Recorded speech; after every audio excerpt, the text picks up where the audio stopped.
me about what we're doing. It's pirate radio? Yeah, we can do whatever we want. What's with this brunch theme? We're just working gentlemen's hours. We don't want to burn out, you know. So we don't need to give score updates. We don't need to worry about who's got priority or how much time's remaining. We're just having a chat with some friends. What about post-heat interviews? We specialise in during heat interviews. So we're just going to catch up with our buddies for 3 hours every day, over a couple of beverages, bit of chat, bit of banter, maybe dial up some guests. You think Kelly will call? We can't get Kelly to stop calling. I think we should get a few waves at some point too. We don't want to work too hard. Yeah. Pirates don't work too hard, right? And they drink rum. Yeah. So we can surf before, we can surf after. Yeah. We can drink during. This is starting to sound like it works. Who the hell are you? We're the other guys.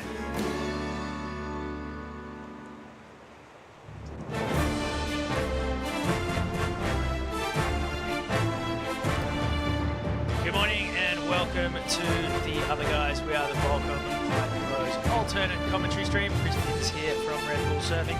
Alongside me is Travis Ferre. Good morning, Travis. Morning, Benzie. How are you? Hey, what do we got on offer out there this morning? It's a little moodier, it's way bigger, and it's downright incredible. It's terrifying. It's really scary. Every surfer we've even talked to today seemed a little actually more haired than usual. Yeah, well, we just had a chat with one of the guys we spoke to yesterday, Noah Dean, and he was like, oh, it's so fun out there right now. Not sure if the other guys quite agree, but he is possibly coming up in the last heat of the day against John Florence, which we touched on a little bit yesterday. Unfortunately, Mason Ho just won his heat, so he needed to get second to join that and have an incredible super heat. But yeah, we were somehow trying to will that to happen, but Mason's too damn good out here, so why would we even think that could be possible? Exactly, and yep, it is firing. We've got plenty of good action coming up as we go deeper into the draw. More and more big names are going to start making their way into the field. Ian Walsh is doing it nicely. We saw Jack Robinson already today just put on a clinic. He dropped a 9 that, there were calls for a 10, but I think once you looked at it from front on, you could tell he wasn't super deep, but it was an incredible wave, super long tube. And he had about weaving through the 6 pit. of them. Like he had, I think, 4 waves in over 8s, and was basically starting over by Pine Peak and ending up at off the wall, kicking out every time. I think he comboed everyone, and maybe his third Including and fourth himself. scores would have still comboed everyone, and Yeah. it was a walkover. You call it a good go out there, I think, if you do that. And I don't think it's that easy to do, No. but he navigated his way through, and it was fun to watch for us. So what else is happening in the news? Well, we've got a big show coming up. Yesterday, as I said, we spoke to Noah Dean. We had Kai Lenny come on to speak some kind of language about some kind of sports I'd never heard of. Yeah, we had to have a meeting after meeting with Kai about how different his life is than ours, and how to process that information. The big takeaway was when there was the fake missile alert last week and everyone else went scrambling for a quick run to Foodland for some baked beans before they dived into the bunker. He was hoping that the nuke landed out the back of Jaws and he could maybe get a 120-foot roll in. Yeah, a potential bomb tide push was what. Pardon the pun. He's not quite normal, that guy. As well as Kai, Noah Dean, we spoke to skate lord Arto Sari. We had Komana Hakias come on the show. We saw Arto Sari walking his kids to school today at Sunset Elementary, which was he's really ingrained over here. Maybe we're getting old, but it used to be Foodland was where you did all your celebrity spotting, but the crosswalk at Sunset's really been delivering for us. Yeah, this trip. we've seen Jack Johnson, Arto Sari, and I can only imagine how many cool dads there are over at that school. It was cool moms. Cool to see Arto just carrying the camera. Yeah, oh yeah, he was shooting photos along the way. I think he shot 2 lineups on his Instagram this morning and dropped the kids off for school, and he's probably out at Chun's right now. That's Aussie Junior Series champ Reef Hazelwood getting a bomb at pipe, and Alvaro Natapara on the way behind. So as you can see, some serious conditions out there right now. It's so funny how all week we kind of knew it was going to be big, and we're worried about wind. We're worried about just different elements that you just have to worry about because you can't predict it here. And look at what the last 2 days have been. Yesterday was out of a notebook with glassy, sunny waves. Someone's at back door right now. Can they make this? They've just been devoured. And all today we're getting is gloomy, insane, scary waves. And it's only going to get scarier. The swell. Yeah, that's what they say. This isn't even the main swell we're watching. Tomorrow is going to be washing all the way through. Yesterday's swell peaked overnight, so it's coming back down. But there's another swell that's arriving this afternoon. And tomorrow is looking as if it's going to be humongous out there. Let's do a quick lap. What do we got coming up? Hopefully Kalohe and Dino is going to be joining us at some point. Yeah, hopefully he's on his bike right now, riding on over. We're going to have a talk to Jake Kelly, the Ventura surfer who got torn to pieces yesterday. Yeah. I want to hear proper dig. I want to hear what that's like diving from the top. Not only once, he broke his leash, did the full walk around, paddled right back out, and the next wave that came his way, he did the exact same thing. Yeah. So we'll find out what that feels like. We've got Mitch Colborn's coming on to have a chat about all things in the life of Spawn, but we're also going to have a good old review and a deep dive into what exactly the doc was last year that Stab Magazine produced alongside the Volcom team. Yeah, one of the more surreal videos to come out last year that I don't know what to think that was, but we sure couldn't take our eyes off it. So it was pretty incredible. Fun, pretty entertainment at its finest. Speaking of entertaining, Mikey Wright is coming on. He's been charging all season long here on the North Shore.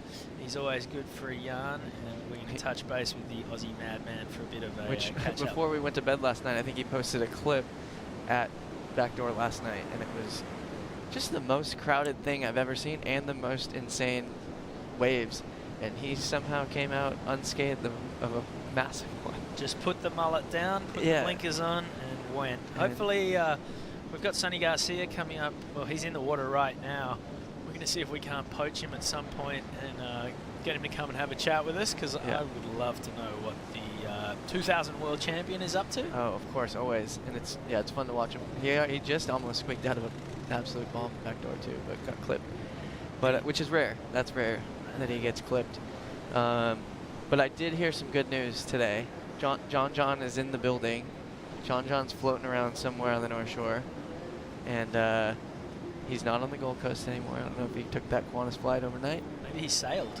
Or he sailed himself, which is completely not out of the question. He was testing boards. That'd be one way to get around the excess baggage charges. There you go. We got Connor and Parker Coffin coming in for a chat later on as well. Those guys are actually head-to-head in their first I heat. have an update on them. They actually just said the waves were pumping. Can we please come on tomorrow? So we'll see how many surfers actually back out of, because the waves up and down the coast of North Shore are pretty dang good today. Yeah, I don't know if the waves are going to be unpumping tomorrow either. Yeah, so but they might have a heat, so we can actually get them on the premises. You can't brush us that easily, boys. Yeah. And the ever-entertaining Sebastian Zeitz, Seabass, he's parked up with Brent Dorrington and Team Happily Stoked. They're all travelling over to the North Shore here together. He's going to come in and have a quick chat with us later. Is he still dancing? He's always dancing. Okay, good. I had this weird worry, because now that he's like a world title threat and legitimately in the top 10 talk, is he wasn't dancing, but I'm glad to know that that's not true. I think if he stops dancing, he stops functioning. Okay. Game over. He needs. That's his. That's how he charges himself up. Good. All right. We got some news to touch on from the surf world. Some of it we've already spoken about, but yep, John Florence has been on the Gold Coast. He was making mainstream news in Australia. I think Channel 9. Maybe it was a slow news day, but John's big news. John Florence testing surfboards at Snapper Rocks, and there's been plenty of swell on the Gold Coast lately.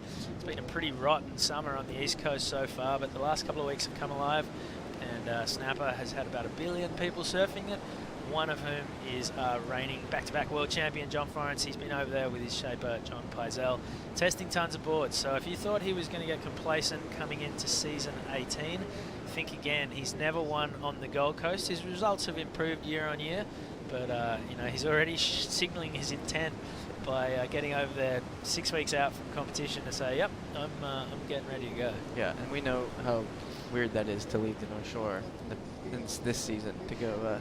Even weirder when Noah Dean is here on the North Shore and John's on the Gold Coast. We've had some surreal interactions with clashing. Following up Noah Dean with Kai Lanning was one yesterday too. Yeah, and Noah Dean yesterday talking about how he thinks John's trying to psych him out with these Art of War quotes on Instagram. Exactly, that was kind of funny. And good on Noah for picking up on that and I at love least it. giving it back. There was a clip posted yesterday, back-to-back, of Sebastian Zietz almost getting his head taken off. Got a beautiful backdoor wave, snuck out the doggy door, and then the doggy door just chopped him in half. He's going to come on later and have a I want to hear whether that do we count that? Where does he put that in the pantheon of backdoor waves he's gotten? Do you get to count it, or is that hurt too bad to? Because it was a good one. It was a good one. The Phantom of the North Shore, Kelly Slater, apparently he was partying the crowds last night, managing to snag a few waves.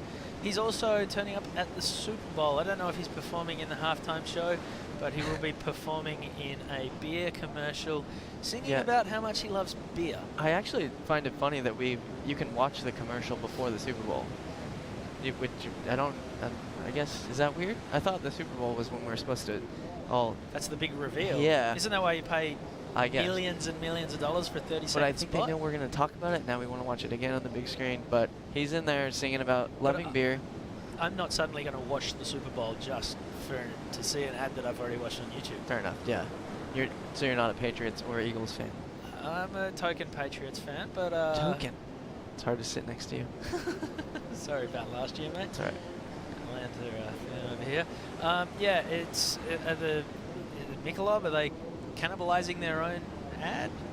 Does Kelly really like beer? That's probably the biggest question, because there's rumors of people buying Kelly beer and they don't get sipped on, but fair enough. But just the incredible clean eating, health food conscious side of things that Kelly really plants a flag with his social media all about.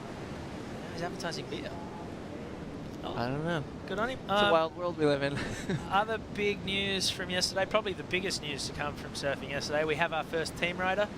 This is big. Yeah, this is massive. We signed Kalani David up to team the other guys, stick it up his boards. And yeah, right after he put on a show at won his heat. I think we've decided that was the clincher. We've actually got a package of some highlights right now because guess what happened after we stick it up his boards? We had Kalani David, who's firing up his chapter 2, which was, I think, a highlight for me, seeing him come through. He was ripping in his heat, so we'll actually see him probably surf while we're in here. Yeah, I think we've decided he's our boy. Yeah. We're getting behind Kalani David. He's not got any sponsors at the moment, but the other guys are definitely throwing all of our support behind We do him. have stickers, Kalani, if you'd like. We'd like to put you on our team.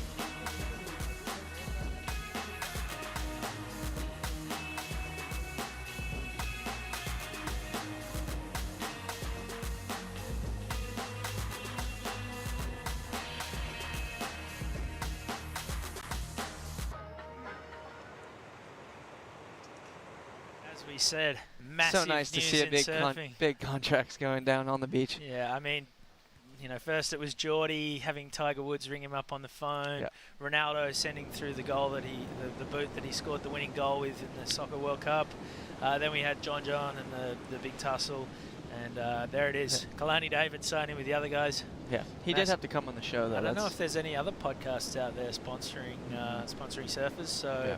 So first, ain't that swell and Lipped and all you guys? We're going to be needing to print more of these though. Definitely. Because I have a feeling we're going to be getting hit up with a lot of resumes and books and photo books. I don't know if people still do it. Sponsor Me tapes are going to flood in. So absolutely, and with great stickers comes great responsibility. We're now officially throwing full weight of support behind Kalani David throughout the competition. He's coming up in Heat 15 against David, the second place, Nick Von Nothing, and Danny, who's Danny, fourth place Fuller. So good luck to Kalani David going deeper into the comp. Last bit of big news, it's a new day. That means it's new drinks. God, finally, this starting to get parched. We have our favourite bartender, Makani Adric, coming out. And, we got watermelons today. Right. Run us through what we've got here, please. Thank you. Today we have our Hawaiian Sunrise mocktail. We put some freshly muddled, muddled raspberries.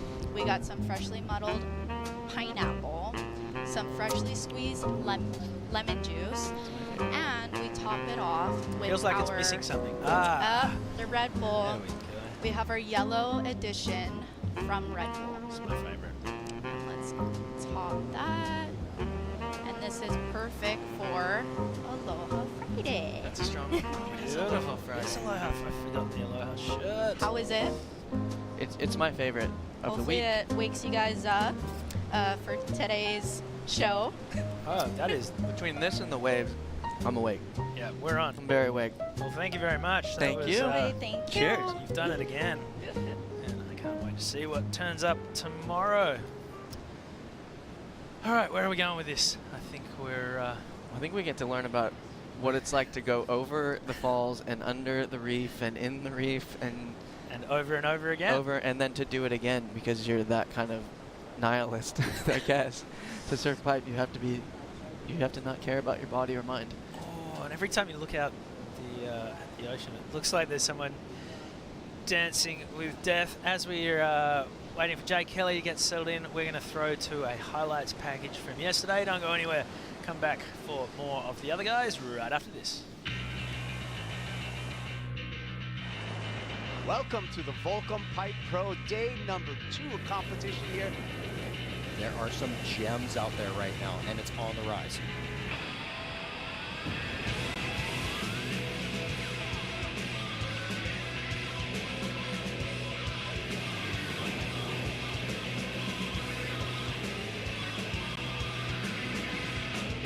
Big light draw. Wow, grabbing the rail, stalling.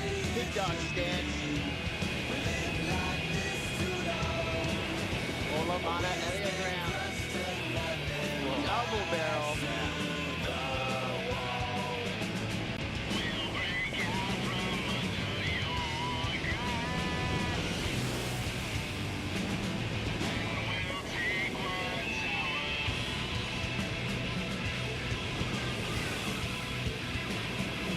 Here we go, just textbook. Sonny Garcia in and out of a perfect backdoor barrel.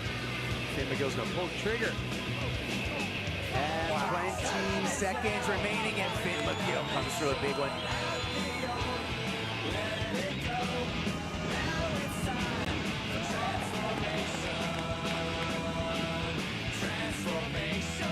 Jake Kelly, too late, goes flying.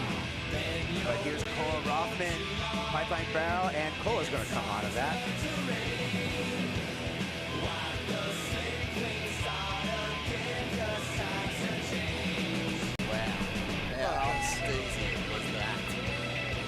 This is the Volcom Last Chance qualifier. Only one of these 8 surfers are going to find their way as a wild card into the next round.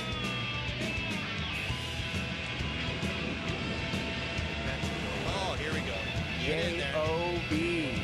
Oh. Think he's coming out? Oh, yeah. How's that spit?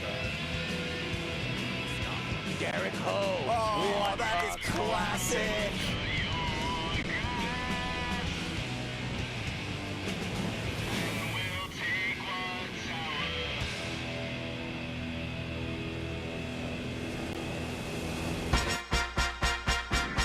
Welcome back to the other guys. Chris Pence here from Rebel Surfing and Francis Ferro from White Youth.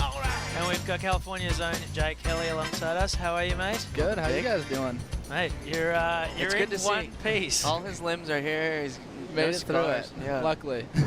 What for anyone who's just tuned in at home and didn't watch the action yesterday, you want to give us a quick recap of your heat because it was fairly spectacular. Yeah. I don't know. I mean, spectacular would be probably the wrong word for it for me, but yeah, I was trying to get a couple waves fast, and then I had Bruce in my heat and stuff. I was kind of like fanning out a little bit with Bruce irons, and then Here we got you. Maybe Yeah. talk us through a couple of these. Yeah.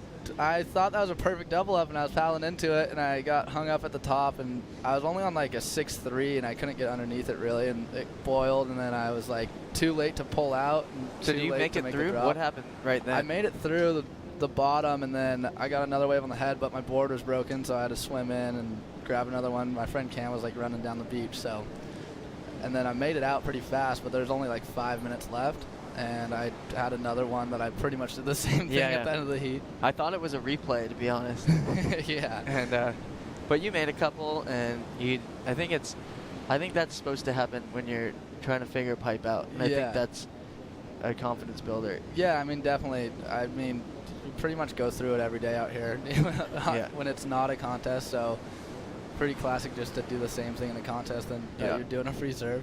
So for those of us who haven't surfed ridiculous pipeline, when you cop a beating like that, do you wake up sore today? Not really. I mean, that one wasn't that bad. I got underneath it kind of, so it wasn't too bad. But there was like one wave at the beginning of the heat that I got a double up at backdoor on the head that definitely kind of rattled me a bit. I like hit the bottom and came up kind of like, oh, that wasn't that fun. What does it feel like to hit the bottom out there? I mean, I know it's got holes and pockets and crags. It's not flat whatsoever. I mean, it pretty much feels like you're hitting concrete, but there's like jagged pieces of it. And sometimes, I don't know, you'll hit the bottom and like your feet will be way lower than the reef hitting your side, and you're kind of tripping because it's a hole. Yeah, it's a hole. You're literally falling into a hole sometimes, but luckily nothing really bad happened in that heat. Looks like there's some insane waves today, though. Yeah, what is this does this kill you to watch what it looks like today, or are you like, to be honest, it's okay? I'm pretty jealous of everybody surfing today for sure. It's like as good as it gets for this size, and it would definitely be pretty nice to be out there. Did you consider going back out last night, or did you surf last night? I didn't surf last night. I kind of just went and cruised. I kind of broke my only board that I would have rode last night, so just kind of hanging. Hopefully tomorrow, it looks like maybe before the contest and after, it could be pretty crazy. So run us through who's your crew that you're traveling with? I travel with a bunch of different people, but right now I'm with Dylan Goodale and Cam Richards and our friend Luke Gordon. He's from the hometown of where Cam Richards from. So yeah, we're just kind of cruising. Andrew Jacobson's been with us the whole time too, and we're staying a bit past Waimea. So do you guys get together at the beginning of the year and have similar goals and go like, let's pack up and hit the QS or hit these trips and with like similar end goals? Yeah, pretty much. I mean, I know like Cam's been really focused on the QS, and it's kind of cool to have someone like that. I haven't done quite as many QSs this year or last year, and pretty much I'm the worst. I just kind of show up last second and hope that I can hop in with somebody. But everyone else, we kind of talk throughout the leading up to the waiting period and stuff, and see who's all going and who's traveling together, who's hopping on the same flights. Is there a QS strategy? I mean, you're on the QS and it starts from the bottom, and you got to every year work your way up with a seed. Do you have to do the math and the equation? I mean, I can't wrap my head around it, but I get in a van with a bunch of QS guys, and they sound like mathematicians. Yeah, I know a lot of people who are really good at it. I'm not the best at it. I kind of just try to have fun, and that was an insane wave. We're allowed to talk about when we see insanity on the screen, so or right out front. Yeah, but I don't know. I kind of just try to have fun, and then hopefully results come with that, I guess. It's the only way I can do it. I can't be like super focused and know the numbers and be adding them up. Yeah. You just said you broke the only board you sort of like to ride big pipe on. What kind of a quiver do you come to the North Shore with? Well, I had a few boards. I mean, the forecast didn't look that insane, so I brought one board bag at first, and now it's like somehow became the best pipe forecast ever. And no, I have like a 7.0, and then I have like a 6.10, but they're all kind of too big for yesterday. And then I had this 6.4 that I rode, and then this 5.10 that I rode.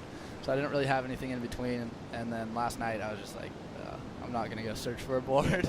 Do you have any, coming from California, up and coming, pro surfer, do you have any one that helps you dial that in? Anyone from Hawaii or any? How does that work? Or you just work with your friends? And yeah, I mean, definitely. There's been a lot of people on the North Shore that have helped me out. Like a lot of the people who ride for O'Neill as well. Like growing up, Corey Lopez was like a big influence at the O'Neill house, and like Eli Olson, who's from over here, and Tori Meister. They all kind of know and like talk you through like what boards you want to ride and how the waves are going to be for the contest and stuff. Oh, that's it's pretty rad. The camaraderie between everyone, especially when the waves are going to be this good. Everyone just wants to surf. Yeah. How much North Shore experience do you have? I've been coming here since I was like, I think the first year I came, I was 15, 22 now, so definitely came a few years. And I mean, you can never have too much experience though. As you can see, like some of these guys are insane. And what's it like, when the they lock the gates and all of a sudden you've got it with 3 other people out. That's pretty cool. Huh? Yeah, it's crazy. It's like, I mean, this was my biggest goal last year was just to be able to get into this contest pretty much at the end of the QS season, and it's insane to be able to surf out there with 3 guys. It's like almost nerve-wracking because you just know that there's waves coming to you and there's no one to line up with. Like usually the crowd's kind of your lineup, so you gotta just like, you're floating out there. It's like, what is going on? Yeah, that's what I've heard it like. Oh, there's more space available, and I mean, generally when it's crowded, you probably have to take off wherever you can take off. Yeah. And now there's space. You got Bruce Irons like floating around and wondering, do I follow where he's sitting? Which might be a good idea, or he's messing with you, or because he kind of knows where he's gonna drift.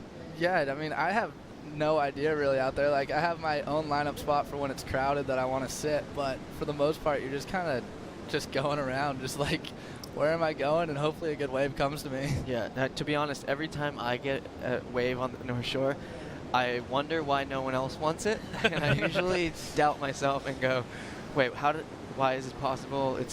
I'm probably out of position. I'm gonna hit a rock or yeah, that is so true. Is there added pressure as well, knowing that there's like thousands of people on the beach watching you? Yeah, and I'd say just like knowing that there's the best pipe surfers in the world, just watching every heat pretty much, because it's the funnest thing to do at this contest is watch all the heats, and knowing that they're all on the beach watching, you definitely want to like get some good waves. That's like, I'd say this contest is the most nerve-wracking contest of the year because you know you have the chance to get some of the best waves of your life just going into it.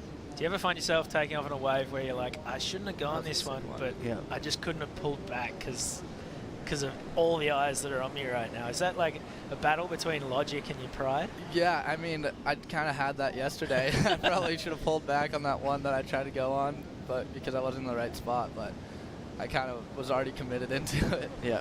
So what was the final, the body count from your heat? Just one broken board, one broken leash? One broken board, and then Bruce broke his board too. Okay. Yeah. It was funny, before the heat, one of the commentators said, oh, there's been no broken boards yet this year. And I think I think Kaipos was like, oh, well, that was the commentator's curse. And then, of course, the next heat, me and Bruce both broke a board. Yeah. Epic. Well, Joe Kelly, it's been awesome having a chat with you here on the other guys. Yeah, thanks you. For coming Good in. to see you in one piece. Keep it that way and have fun tomorrow. Try to, yeah, definitely. Get that 6-8 out. Hopefully, yeah. We're going to throw from some of the more controversial psychopathic surfing you'll ever see to something a little bit more left field. Volcom's doc project last year was put together with Stab magazine, and it was one of the viral hits of the surfing calendar, so we're going to take a look at that right now. When we come back, we're going to talk to one of the doc, Mitch Colborn.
Like, oh no, that's gonna kill someone. Oh my god, dude, it launched me up, straight up, and then it came down almost underneath me, and I was looking at it like, oh!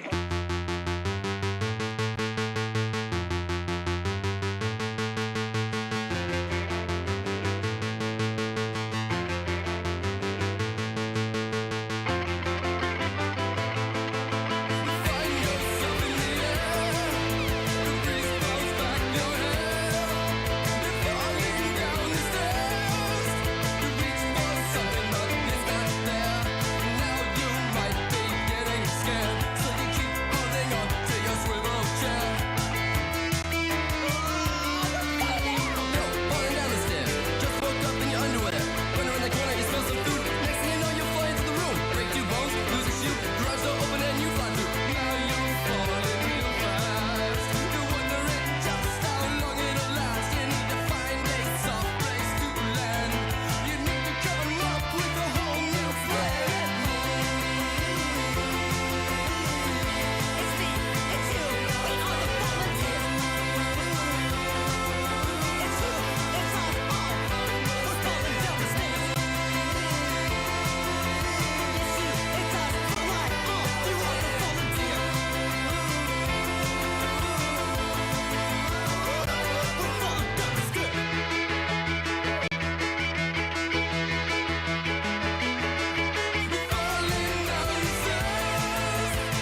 Welcome back to the other guys, Volcom Pipe Pro's alternate commentary stream. Chris Minns here alongside Travis Ferre, and joining us now is the one and only Mitch Colborne, star of the clip we just saw, the doc. Mitch, welcome to the other guys. Mate, was that the funnest thing ever, or what? Yeah, it was rad. It was I was a little nervous at the start, and a lot of chaos going on. It was super fun. I only got the one day to kind of try it and figure it out, so can't wait till we do it again. So East Coast Bali, you get the email from Volcom that says, hey, we want you to come to Indonesia. Jump off a dock. Pack your most indestructible surfboards, or what was the memo? Oh, I got a whole brand new quiver from Chile in Bali, and day one just went through 2 boards. Even just jumping off the dock, just straight through them, creases everywhere, brand new boards. I was like, no, but it was good fun. What was there? So was there's there a jet ski that tows the thing into place, and then what do you guys just look at it and go, right, what do we do with this? Yeah, there was you could tow it in and out, but yeah, we basically had a boat out the back that would just try and keep it in place, and jet ski could kind of move side to side, and we'd try and link up with where we saw the waves coming in. But it was just it was just chaos. It was sometimes it paid off, sometimes it didn't. Sometimes you just cop the dock on the head. Did some people adapt to it way better than someone else? Yeah, Imai was pretty nuts. He just had the run down pat, and just straight into the wave every time. It was weird. I got it first go. My first go, I nailed it and got onto a wave, and then I couldn't do it for about 2 hours after. But yeah, they all had a day before me. I was in Japan, so I flew in, and the first day I got there was just straight to this thing. But they all got a day ahead of me, the day before. So is it actually dangerous? It looks padded, but I'm kind of assuming something that big has to be heavy. It's really hard. It was light. One of those blocks is about this big, a foot by a foot, I think. And just to pick one of them up is light, and it's this is mellow. But then when there's 100 of them connected together, it was pretty heavy and pretty dangerous. I didn't want to be underneath it at all. Whose idea was it? I think it was a comp that Stab had going. Someone had to write in crazy ideas, a concept shoot. The brief was filled. Yeah. Looks like it's sort of custom made for Aussie. How did he go in it? Yeah, he was good. He was riding a finless and running off and just sliding the whole thing and then getting onto the wave. That was pretty rad. What was there anyone that got hurt other than surfboards? The day before I got there, I think it was a lot bigger, the waves, and the thing snapped in half and got washed ashore. Took a couple of people out, but no one was injured. But yeah, a lot of broken fins and big dings in boards and stuff like that. Is that something you guys are at night going, was this a good idea? Or we're gonna end up hurt with no gear and we're gonna be in Bali? Yeah, I think everyone thought it was a good idea. Yeah. Okay, good.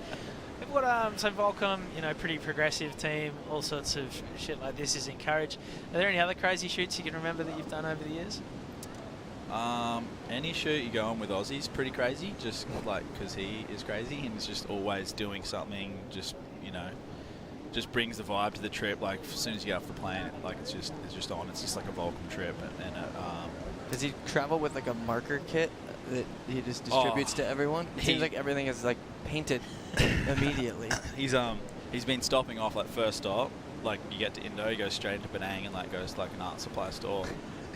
Chucks 20 spray cans, all the crayons, all the paper, everything on the Volcom credit card, and just takes it on the boat and ends up tagging the whole boat, and then we've got to clean it off at the end of the trip. But no one's been game enough to keep the boat looking how we left it. Yeah. You guys, were you involved in the Ombo? What is it?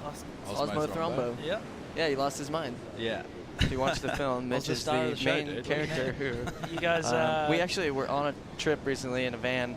And this guy randomly goes, "Hey, you're Mitch Colborne. You lost your mind in that movie recently. Yeah, right, don't lose it again." Thrombo. That's what he said. Yeah, because that car definitely had the Aussie touch applied to it. Yeah. Oh yeah, yeah. We did a couple of good trips. I think that was 2 different trips. But yeah, Jazz, he hires his car. James Kennard, the guy who was filming on the shoot, kind of driving everyone around and just kind of putting us where we need to be. He hires his car off this guy every time. The thing breaks down halfway to desert. It's it's a little pile, but it's the same car.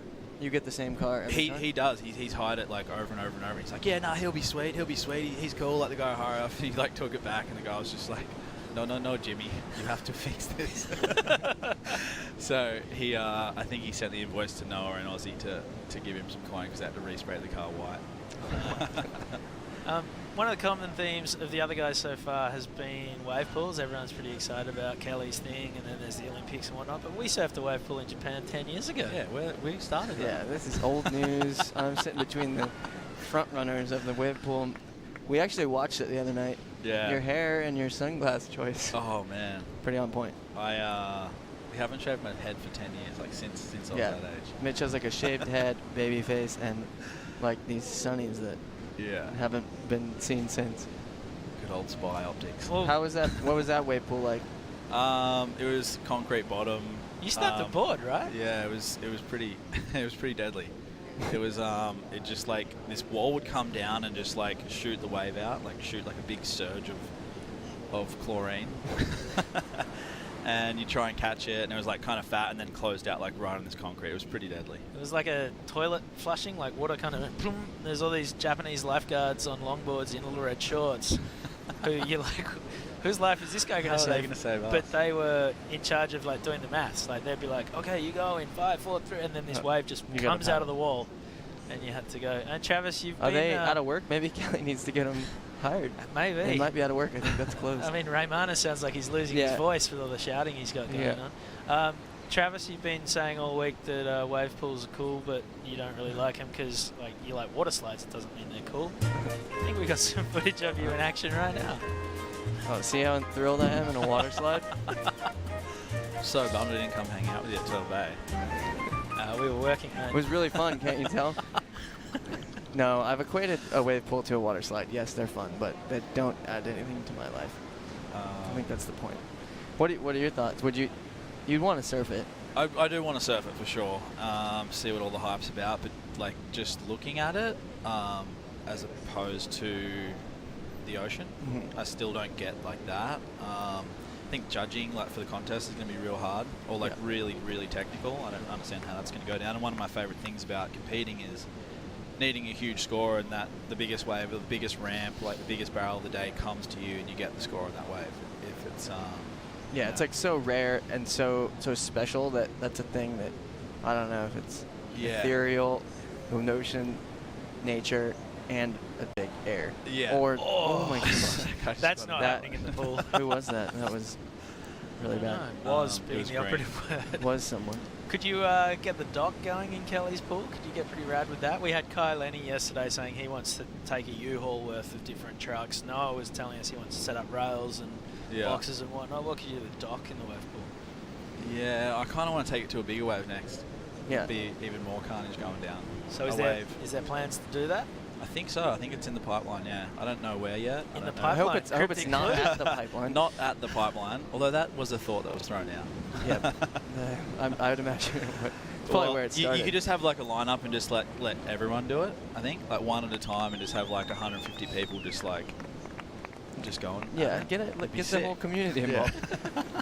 Mitch, we just got back from doing a van trip. It was like a classic sweaty, smelly, free surf, chase swell, surf trip. Good old fashioned California roadie. Stinky road trip. Yeah. Is that all that's left for free surfing?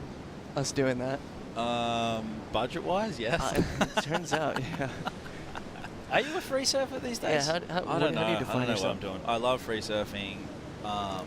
Last year on the QS, I was like, okay, if I don't qualify this year, like I don't care, like whatever. But somehow it's just lit another little fire under my ass, and I really want to give it another solid dig this year, and I'm looking forward to this year. It starts at this contest, obviously, which is I feel like it's an easy way to get excited about it. It's not like, this isn't limping in. You're going to big pipe, and it's on. Yeah, it's like I just. And you got the Volcom house.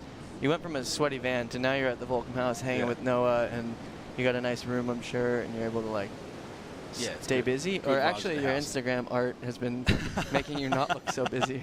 What's going on there?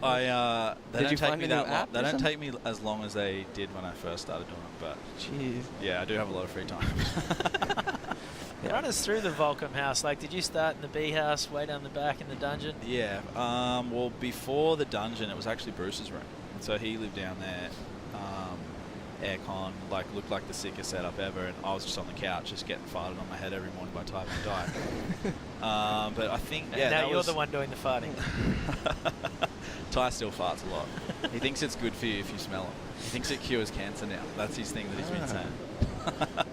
But yeah, I was like one of the only. It wasn't like a huge, like it wasn't like 100 people staying at the house kind of thing. It was just a few of the boys, and then yeah, I was just on the couch, just doing the chores. So how long you been with Volcom for? Since I was 14. So I'm 31 now. I'm not too good at maths, but I think like 17 years. Were they your first sponsor? Or? Yeah. Wow. I sent my resume to Quicksilver when I was young, and they denied me. Thank fuck.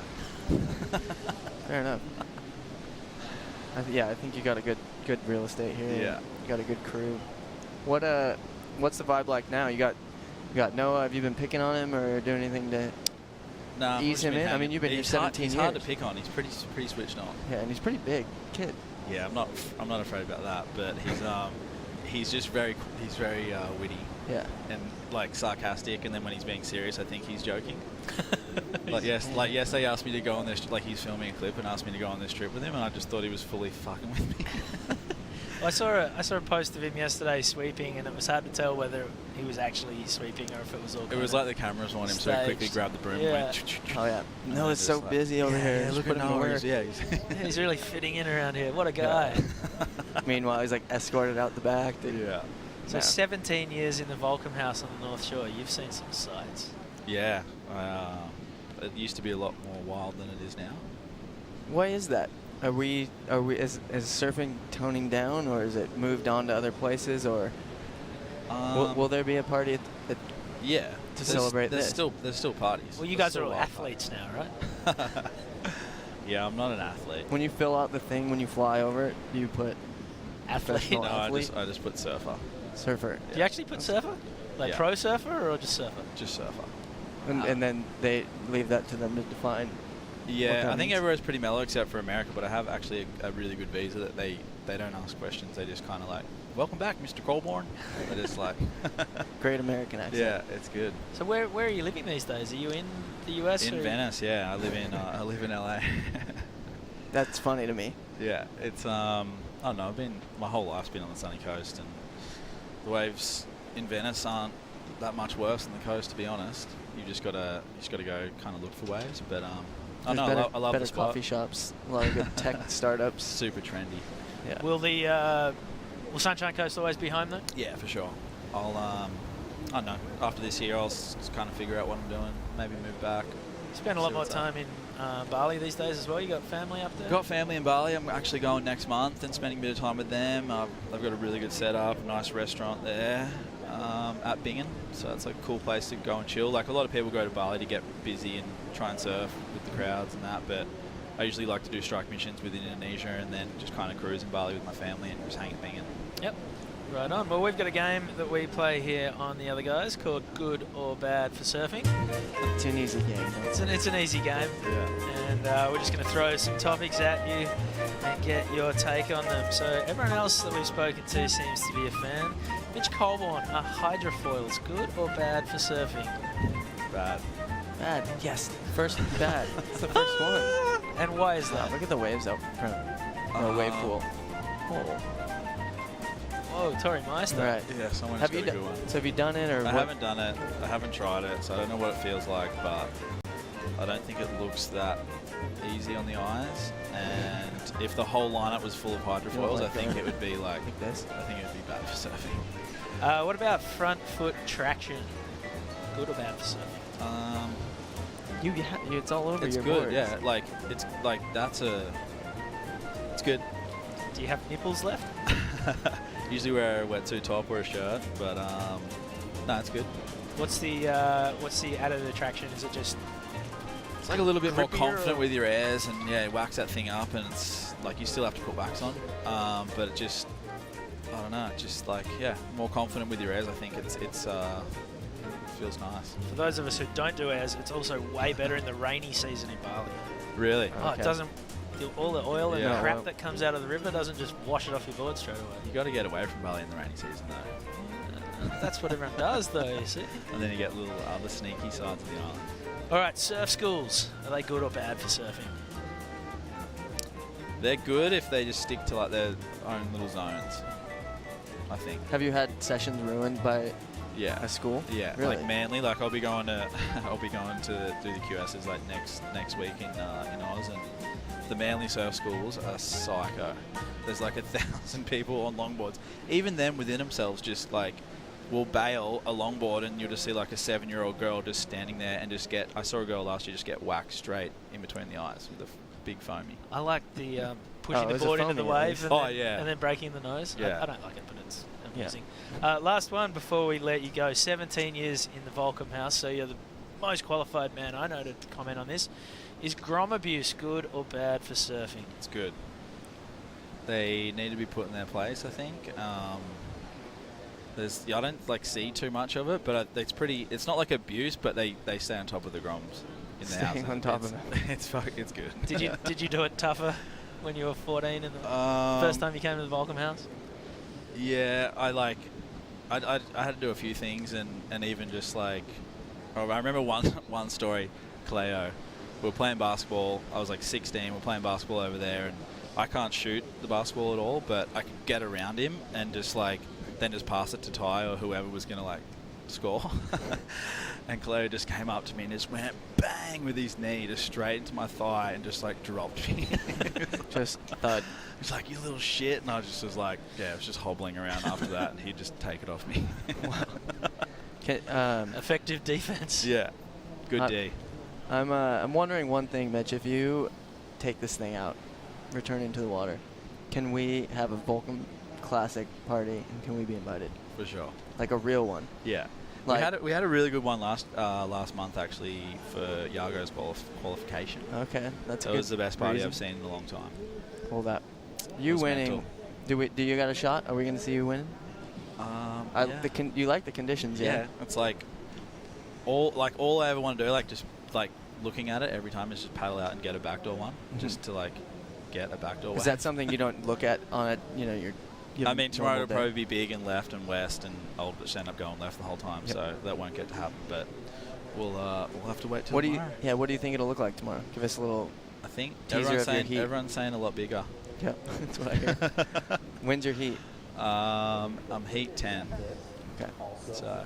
All right. Well, hopefully we've got a party. Hopefully we have scheduled? a party. Yeah. For your, Let's just plan the party. Winning either this way. event. Yeah. Either way. Then hopefully forget about Yago's qualification party. How about we have Spawn's qualification party at the end of the year? Yeah, Look at the that waves sounds out nice. there. All right, Mitch Colborn. Thanks for coming on The Other Guys. Thanks, guys. Thanks, Mitch. That was Mitch Colborn. We're going to throw it to a package right now of some Kolohe and Dino highlights. And when we come back, we're going to talk to brother himself right here on The Other Guys. Don't go anywhere.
Tell me about what we're doing. It's pirate radio? Yeah, we can do whatever we want. What's with this brunch theme? We're just working gentlemen's hours. We don't want to burn out, you know. So we don't need to give score updates. We don't need to worry about who's got priority or how much time's remaining. We're just having a chat with some friends. What about post-heat interviews? We specialise in during heat interviews. So we're just gonna catch up with our buddies for 3 hours every day, over a couple of beverages, bit of chat, bit of banter, maybe dial up some guests. You think Kelly will call? We can't get Kelly to stop calling. I think we should get a few waves at some point too. We don't want to work too hard. Yeah. Pirates don't work too hard, right? And they drink rum. Yeah. So we can surf before, we can surf after. We can drink during. This is starting to sound like it works. Who the hell are you? We're the other guys. Oh. Welcome back to the other guys. This is the Volcom Pipe Pro's alternate commentary stream, pirate radio, if you will. Chris Binns here alongside Travis Ferre, and the guy who's hooting and hollering about the state of how pumping it is out there right now is none other than Kalohe and Dino. Brother, welcome to the North Shore. Good to have you. Thanks. Thank you. Try to stay in your seat. He's ready to paddle out, I think. We got the screen right here and then the waves right there, so. It's all happening. Yeah. You're front row when you're on the other guys. I have anxiety just like watching. I was like, ah. So, mate, what's doing? You're not here to compete in the comp? You're just chilling, hanging out? Yeah, I'm just hanging out. It was kind of a tough decision for me not to do the event just because it can be like this. And now I'm pretty bummed that I didn't. But, yeah, I just didn't want to, like, really feel like I had to, like, get ready for an event so quick. And, yeah, I'm just hanging until I go to Snapper. So, just excited to surf. And the big news, obviously, you got a big ring on your finger, got married, cruising. Is the wife here? Wife got in yesterday. Nice. So she came for the swell? Yeah, she brought the offshores. Yeah, so she's just hanging out too. We're just, you know.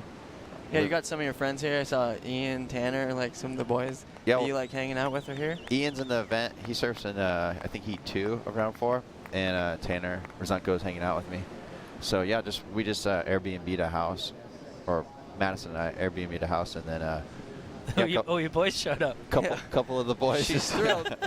Bachelor trip still going on, they're saying. We got a Super Bowl party coming up. Yeah. Bachelor party. Speaking of bachelor party, I saw everybody obviously. So, sorry, you have to acknowledge when someone needs. Wow. Someone's got a crazy one down it off the wall as well. Yeah, you went on a bachelor party with all the boys. You do that kind of anyways, that trip. It seems like yearly. I know you guys all go to the snow. What was this year any different because it was in celebration of your farewell to singledom? Kind of. Well, we've never had actually like all 12 of us together, especially since we were like, I don't know, 15 years old or something. So, yeah, there was 12 of us, and we all went snowboarding in Canada in Revelstoke, and then since like I'm getting married and I have to buy him a gift or something, then I bought him a heliboarding day, so it was like turned into the best trip of our lives. How was that? It was sick. It was really sick. It was like nothing like I've ever done before. It was just untouched powder, just leaning back and face shots, just screaming the whole time. It was really fun. Yeah, you have a tendency when things are fun to scream. I don't know if anyone has ever surfed with Chloe when it's good or it's just like an extended scream. Yeah, for sure. Like that one trip in Rags, I was screaming for like 8 hours straight. You did it in Japan years ago. And then well, that was like little tubes. If it's offshore barreling, I just start losing my mind. Yeah, it just like sits on the inside and it's just a long scream and it doesn't stop. Yeah. Hopefully people don't get bummed because I'm overly amped. I'm down for it. Do you scream at other people's waves or just empty waves? Mostly other people's waves. Yeah, I don't ever scream for myself. Get bumped by that? Yeah, no, it's for other people. I'll give you that. I think in your movie, I was brother, ripping. I ripped that one. Imagine that. Did you see that? Yeah. So out of your boys, who's the best snowboarder? Who's terrible? Well, it was a couple guys. Like our heliboard day was like their third day snowboarding. It was Michael Dunphy and Dylan Goodale's third day snowboarding, so they're obviously the worst, but they picked it up pretty quick. And then, yeah, it's pretty cool because we're all pretty equal in snowboarding. I'd say Griffin was the most like kind of going for it, like off ledges and stuff. And then it was actually funny because ledges are so good out there. And then it was actually funny because we all thought we were kind of killing it, like doing little like jumps, like little bunny hops and stuff. And then John posted a clip of him just doing a backflips, and we're like, Who cares we about suck. that guy? You kind of ruined snowboarding for who was it, Goodale and Dunphy, because that's like their third day is as good as it gets. Yeah, exactly. So, well, when I came home, one of my friends was all, yeah, I don't really ever go on groomers or chairlifts and stuff. I just only heliboard because once I did that, I was done. Yeah, they can't go up to Big Bear on a crowded like long weekend and just be like, when it's like 70 degrees and stuff. Look at Dorrington. Freno is putting together a heat right there. I mean, he makes the waves look twice as big, being half the size, but he's wow, that thing just spat itself silly both ways. Hey, Josh Kerr is in the draw, but looks like he's in Mexico at the moment. Could you have a word, tap someone on the shoulder and go, I'll take that spot? That would be sick, but I think tomorrow is going to be huge, so I might not do that. You heard it here. It's Super Bowl prep. You just mentioned Griffin Colapinto. He, I think, is the only 2018 rookie who's in this event. He's not in it. He's not in it? No. He's not in it either. All right. Yeah, he went home yesterday, so I know he's not in it. Well, talk to us. What's his rookie year going to be like? And how good is it? How good is it to have another surfer from San Clemente on top? Yeah, it's sick. Well, we got two. We got Pat and Griffin, so it's rad. Well, San Clemente, hopefully Griffin kills it though. Is quite the surf academy now that you've established with the Groms and the way you take care of the community. And I don't know if anyone's ever been through there, but it's like the Clohe Surf Academy. You've got like tons of young kids that are probably all going to end up on tour. Griffin's just the first of many, I'm sure. Yeah, that'd be cool. You know, some of the grommets, Taj Lindblad and Jet Schilling, they're coming over to stay with me in a couple weeks too. So, yeah, just open it up to whoever wants to listen. I don't know. Yeah. 14-year-olds have a hard time listening, though. I know that. Yeah. I'm learning that by hanging out with them. Fair enough. How long you got this place for on the North Shore? So I just I leave March 1st, and then I go to Snapper. So just figured I wanted to get ready for the year here, and I don't know if you've seen the waves at home at all. It's literally dead flat. Hasn't been too good. Yeah. Was take me back to your wedding. I want to hear that it. You missed. I missed it. If you got invited, would you have came? Oh, that's what you do with weddings, right? Apparently, I'm getting notorious for turning down invites. Got invited to the wave pool, didn't go. Got invited to Chloe's wedding, couldn't go. I couldn't go. It wasn't that I didn't want to go. The wave pool. But anyway, I got a sample on. It's actually our two football teams played that night, so I'm still like, it's his wedding. I'm like, got you. Yeah. Sorry. Oh yeah, congrats. Yeah, it was a fun night for sure. I think it was. Was it everything you hoped? Were you nervous? Were you not nervous? Anything surprise you about it? I was pretty nervous. The most nervous I got was when we were saying our vows, and like the guy who married us, he was like using words that I never used, so it was kind of hard for me to say them, you know. And then I was kind of nervous during that, but then I think just like everyone that was there and kind of the crowd and like the vibe was really loose, and like everyone was kind of like yelling the whole time, so it kind of loosened me up, and yeah, it was epic. And then once that was done, we ate some really good food, and I was like, the food was really good, but I wasn't hungry because I was just like feeling crazy. And then yeah, my dad was really emotional, so it was a cool night for sure. And then yeah, we just played like a ton of like top 40 from when we were all in high school, so it was rad, and had a sick dance party. What time did the dance party go till? Just ended at 11. I was like so done, like, because I haven't drank in 3 years, and then of course I had to drink a little bit on my bachelor party, and then we kept drinking, and then I was drinking more at the wedding, so I was like so ready just to like go home and like just be with Madison and then go on our honeymoon and quit drinking for the rest of my life. What was your first dance with your new wife? It was a Chris Stapleton song. I think it was called More of You or something like that.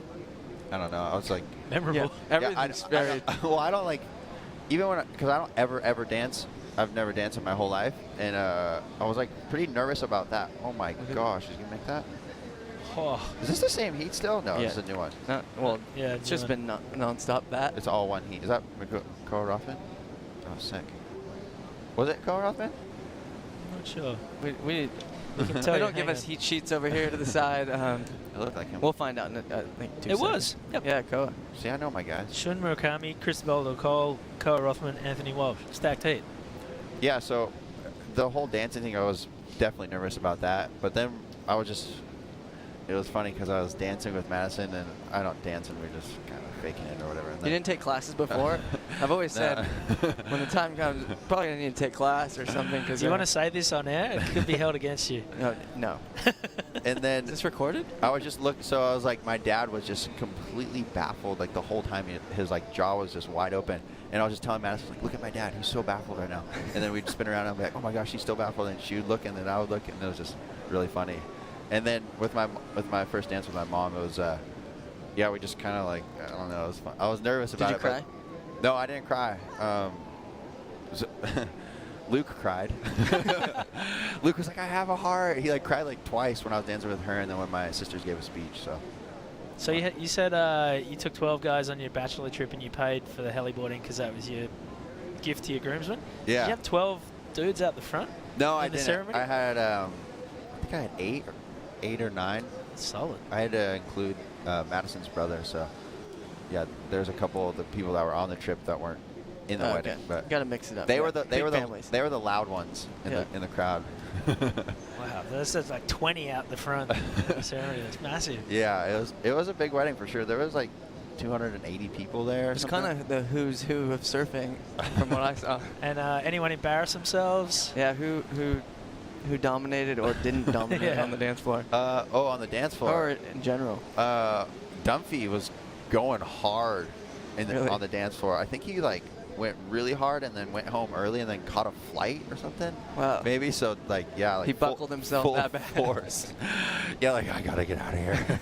And is Ryan Miller 24/7 as he portrays himself on Instagram? He was going hard, but he was a little bit tame too because his wife was there. And you know who actually was going really hard, speaking of Ryan Miller, was Trevor Moran, Tall Teeth. So he was Awesome. going really hard. And he's about 6'6", so you could stick out like a sore thumb. Not exactly low profile.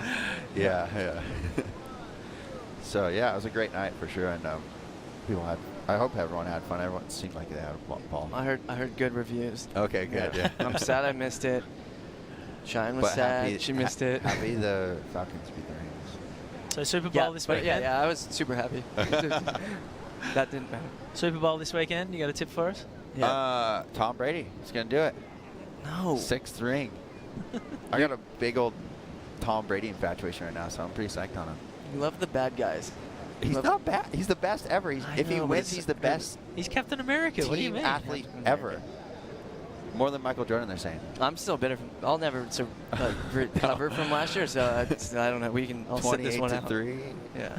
Does that mean anything? I should have worn a shirt or something. Did you hear that the Patriots owner put 283 diamonds in the Super Bowl ring? Yeah. And the Falcons owner is not too happy about it. Wow. All right, Chloe, a little bit about yourself before we let you go. Happy with how you went last year. What's the plan for 2018? Well, 2018 started. I'm just hanging here, surfing as much as I can. Kind of like how John went to Snapper and kind of was maybe working on the things he needed to work on. I'm just here trying to get better and bigger waves, and also just having the kind of the opportunity to work with Biolis on my bigger boards, because usually when I go to places that are bigger, I just like take like 2 6.3s and okay, those are the ones, and I pick one or the other for the event. But here I got like 4 or 5 6.3s and 4 or 5 6.1s, so I get to try all these. You can get a favorite bigger board. Yeah, exactly. And I think that's one thing that like John has done really good the last couple of years, where it's like he has like a magic 6.2 because he's been riding 6.2s his whole life. So yeah, I'm just here hanging out, and, working hard, but it's not work. I just got to surf a bunch and training too, so it's a ball. And then yeah, try to finish world #1. That's the goal for sure. And finish the Bachelor. What's the? Oh, did you see my story? Yeah. What's the deal with the Dude, Bachelor? I am locked in on The Bachelor. It's insane. Is there a new one? I can tell you who wins. Isn't it over? No, it's not over. No, Okay. every Monday, man. It's intense. I've been locked I got in the before. Super Bowl on Sunday and then Bachelor on Monday. Big couple days here on the North Shore. Huge day in the Bachelor pad. Meanwhile, it's like, what would you call this? Perfect, Yesterday they said it was waves. 2 to 4 foot. It's like 1 to 3. 3 Hawaiian. Depends who you're talking to, man. Michael Hill might call that like half a foot. Really? No, definitely not. He would be like, it's like 6 feet faces. Yeah. What are you ride? What do you ride out there? 6'6", 6'3"? I would probably ride a 6'4". 6'4"? 6'4", 6'6". Maybe a thicker 6'4". Everyone's going thicker and wider, so. Yeah. And they say tomorrow it could be I'm just even following bigger. trend. Oh yeah, tomorrow's huge. What is? Are you gonna come watch Crane's heat? And Well, Crane surfs this afternoon. Hopefully he he makes does? his heat, so he has to surf tomorrow. all right. I was like, Saddest. you're gonna surf on the big day. So where'd you surf this morning? I just surfed down by Haleiwa. It was fun. Yeah, not a lot of people. Last night I surfed at Haleiwa. It was so crowded. I think Zeke just smoke bombed everyone. He surfed it for 2 hours with no one out. Him and Chris, he said, because he comes from town and he checked it and it was firing. He surfed it for 2 hours, and then went, ate, came back, still no one out, and then just blew it up on his story right before he went out for his second session. And then literally, like every person I talked to out there was like, "You see Zeke's story? See Zeke's story?" And he was just like laughing because everyone got there like 2 hours later and he already surfed it for 4 hours and no one out. See, this is we've been debating like things that are good and bad for surfing, and Instagram Should we do is that? one. Should we- Yeah, let's do a couple and Alright. start with Instagram. Yeah, so we Because, got like- we got a little game here we play. Good or bad for surfing, And we have drinks. and we have drinks. Do you actually drink those? Yeah. So Clohan Dino, is Instagram good or bad for surfing? Definitely bad. 100% Well, he just bad. I mean, he just illustrated that. Yeah, well, I find myself also too, like, say I'm in California and I surf a really good day at like State Park or something, and then Shit, State Park. and then Easy. and then guys, and then I look on Instagram, I see guys getting barrels like this, and if I didn't see that, I would have had like a really satisfying day.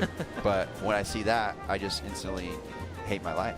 Yeah. So Anxiety you is can't real. you can't enjoy like the moment if you're on the gram.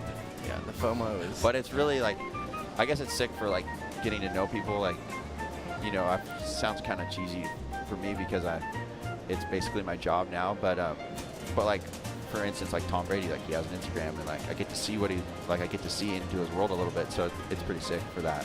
Do you think sometimes we see too far into people's world, and you're like, you want to hold them in like a superhero You're better world? than that. They're your No, I favorite want- surfer, and then yeah. they're watching The Bachelor. And Yeah, damn it! Oh, I thought he was like a superhero. He's like surfing pipe all day.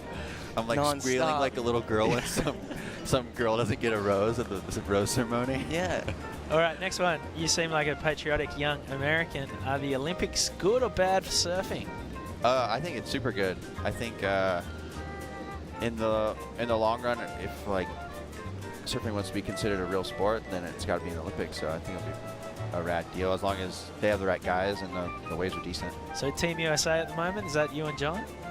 If it was this year, it would be, but obviously got a lot of guys. Do you know who Kanoa plans on surfing for? US? I do not Japan, know. or- I heard it was Japan, but I don't know. I heard it was where- Japan too, like- but I don't want to say that. Yeah. We're record. Well, I can say it. He could be Japan. he could be a rock star if he's the hometown Japanese surfer. I think he already is a rock star. Oh yeah, Yeah. I've seen him there. And on I went to a trade show there with him once in What? Japan, and I've never seen anything like Yeah. it. Like beyond Kelly levels, probably. Like And what do they do? Do you surf in a uniform? Are you going to have like star-spangled trunks and? I don't know. I have no idea. I think you're just gonna surf. 3 years away, we'll see. There's still a lot of things to be figured out, I think. yeah. All right, next one. Let's pick from our list. Grom abuse. Seeing as you're the king of the groms in San Clemente, is grom abuse good or bad for surfing?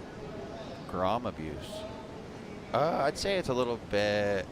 I'd say it's definitely good more than bad. Not abuse, not like beating up a little kid. Yeah, but we like, probably need to change the word from abuse to like heckling or something. Grom Mitch said the same regulation. thing. He's like, I don't think anyone should probably be abused, but you know, Grom. Let's beat up a 14-year-old kid, tie him up nude, and Yeah. put mustard on him. Yeah. No, No, that's not good. that's not good. I just think like especially if there's a kid that's like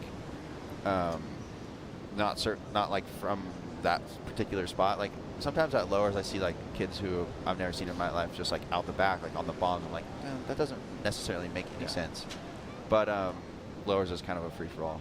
But yeah, I think it's just kids knowing their place in the lineup is definitely a good thing. I know that when I was younger, I was like, my dad was always like, you're not, go on the, Yeah, well, you just have to be like kept in check. Yeah. Sleep in the laundry room, scrap away on the inside for a while. Maybe do the dishes, like, sweep a little bit. Yeah. So I'd say kept in check, Grom-ness is good. Fair enough. And one last one before we bring him in. He's waiting in the wings. Is Mikey Wright good or bad for surfing? Mikey Wright's definitely good, for sure. What about his haircut? Man of himself, his own. I would not pick that haircut, but it's pretty cool. And it's long, but it's also out not, of his face. not in his eyes in the water. It's, so it's functional. You reckon it's good for that. You reckon we could see Mikey on the World Tour in a few years' time? I think if he made the tour, I think he'd do really good just because he charges and surfs really good on rail and does huge airs. So definitely be exciting. I know that everyone wants him on tour. I think even the judges want him on tour. So. Yeah, be fun. Yeah. I want him on tour. You've had a couple of finals. What's it going to take for you to convince the judges to give you the nod in one? Is this a year? Well, actually the one with Volcom was close, but all the other two I got smoked. So it's not the judges' fault. But yeah, I don't know. Maybe I just get I always just like blame it on like, oh, today's not my day. There's so many events you just kind of go, okay, I'll just try my best the next one. But yeah, definitely want to win one. To win a world title, you got to win events. So definitely want to do that. Epic. Well, good luck with it in 2018, and thanks for coming and having a chat with the other guys. No worries, boys. Thanks for having me. It's been a pleasure. Don't go anywhere. Mikey Wright is waiting in the wings. We're going to have a chat with him right after this. Welcome to the Volcom Pipe Pro day number 2 of competition here. There are some gems out there right now, and it's on the rise.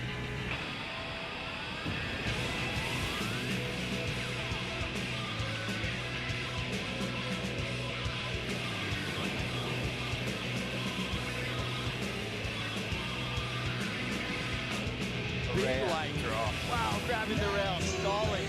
Big dog stance. Olamana Eliogram. Double barrel.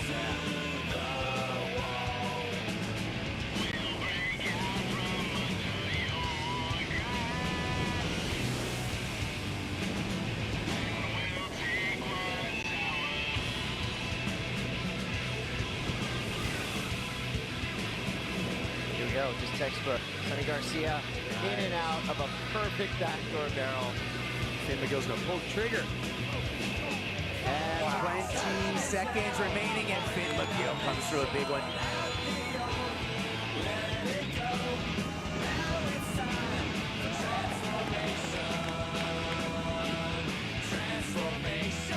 Jake Kelly, too late, goes flying.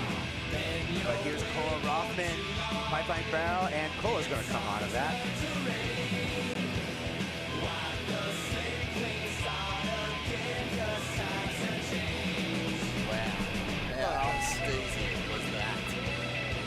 This is the Volcom Last Chance qualifier. Only one of these 8 surfers are going to find their way as a wild card into the next round.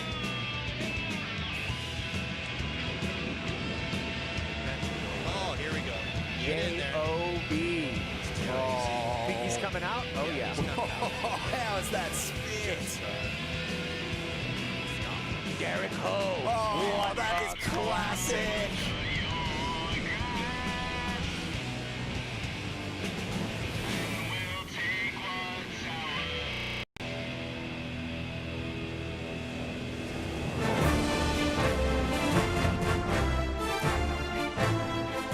Welcome back to the other guys. This is the Volcom Pipe Pro's alternate commentary stream. We're just looking at some epic footage from yesterday's Last Chance showdown.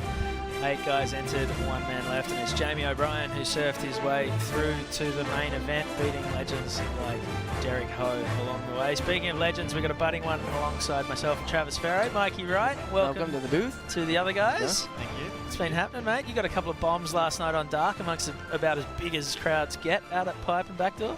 Yeah, it was I kind of paddled out there straight as it finished and was lucky enough to get a few, so yeah, amongst the crowd. Do you just have to put the blinkers on and not worry that maybe you're going to stuff someone, or what's the mindset when you go into a situation like that?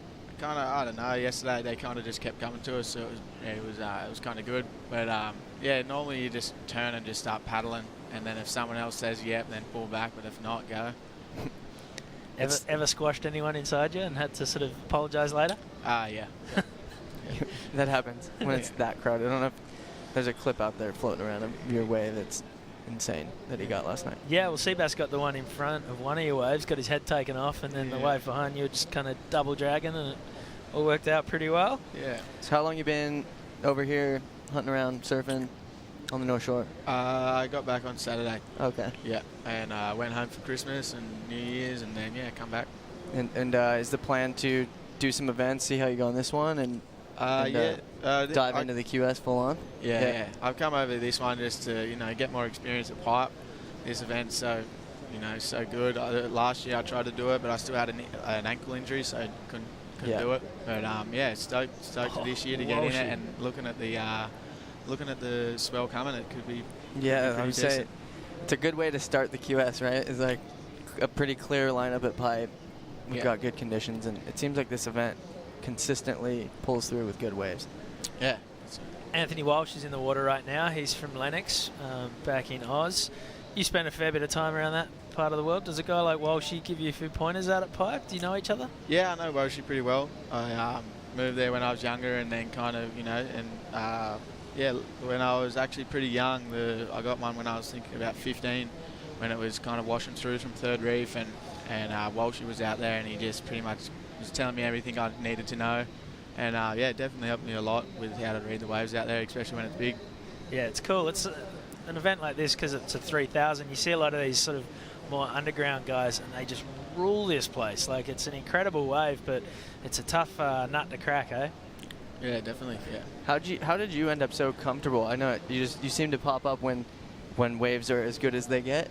Is that just growing up with your brothers and family and just so ingrained in surf, or I don't know, how do you get so comfortable in this stuff? I don't know. I think having two older brothers kind of helped, and having two older sisters that surfed, you wouldn't want to let them outdo you in a surf, and you always wanted to beat your older brothers. So but it was good having Owen and Timmy growing up. They'd always push me over the falls until I made the drop, and then as soon as I would make a drop on one, they'd actually give me a good one, not a closeout. Yeah. But I don't know. I just kind of, I don't know. I like chasing waves, and I like having fun and going fast. So the bigger the wave, the more fast you go. And it's funny watching you guys in action, because there's a real sort of little nuggety team of Quicksilver guys. Like you and Leo Fioravanti have been mates since you were sort of 2 foot tall. What's it like seeing him make the world tour and have a bit of success out of Pipe? Yeah, it's great. I've known Leo and a lot of the Quickie kids since we grew up together, and we did a lot of the trips together when we were young. And to see him make the tour last year, it was sick. And it's good to watch. What's that obviously inspires you? Is your plan to get on the world tour? You were saying you came about 30th on the QS last year. Yeah, last year was the first year I'd competed for a full year doing the QS, and that's what I'm going to do this year. And this year I start off in the primes, where last year I was starting off surfing like 2 or 3 heats before the main round. So it's going to help my position this year into the primes, and looking forward to the rest of the year. Yeah, you've got a long wait before you've been here. Comp's been on for 3 days now, and still haven't even had your first crack at it. Is that starting to wear on you? Like, let me at it. A little bit, it's not too bad. I know that the swell's going to get better and better. Yeah. So it was good yesterday. Yesterday was actually the first time I paddled out and got a couple. So it was good to first time out, session out there, get a couple. So yeah. What waves do you like to surf around here? Obviously you do massive airs in a lot of your edits around here. A lot of them film, I think, on the North Shore. Like, do you like to switch it up between Pipe and Rocky Point, or what kind of waves you like to surf over here? When it's like this, I would rather surf pipe. Yeah. But if it's that little bit in between size where there's still ones that pipe and off the wall and backdoor, but I'd just rather go to Rockies. Yeah. Go hit some lefts or some rights. Mm-hmm. We had Wassel on yesterday, giving us the lay of the land and saying that there's bits of coast that face every which way. Have you got a few little secret spots that you head off to film or whatnot? Not really, no. I just kind of time it between the crowds and then, yeah, just kind of go out there. Every time I kind of surf, I surf for a while, so I kind of just, most people go in and I'm still kind of out there waiting. Who are some of your inspirations, like guys your age and then guys a little bit older than you, who you watch and get your cues from on the North Shore? Well, always, Jamie and John, they're incredible at pipe here, and especially, like John surfs a lot of the waves around here that just does the biggest hacks on them. But yeah, it's kind of anyone, even from Jack Robbo to the top guys, they're you can watch from any one of them. Mm-hmm.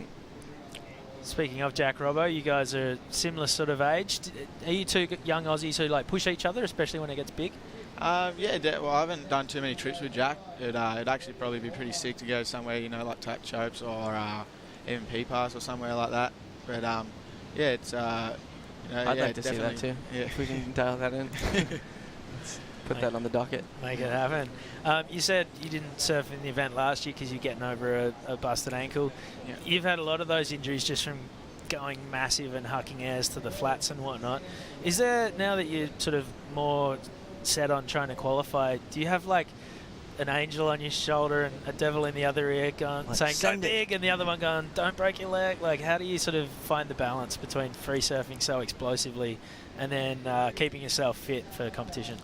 It's kind of hard. That's a hard question because I don't like to hold back, and that can get you more hurt sometimes anyway, right? Yeah, well, I think holding back, can get you more hurt if you're tentative of trying to land, or you just, I'm going to land this, and sometimes you don't land, but it's better off being half-half and then just, landing in that weird spot and just see you later ankle or knee, But yeah, I've had a few injuries over the years, and from back to ankles to and knees and stuff. But yeah, the ankle took me out for a little while.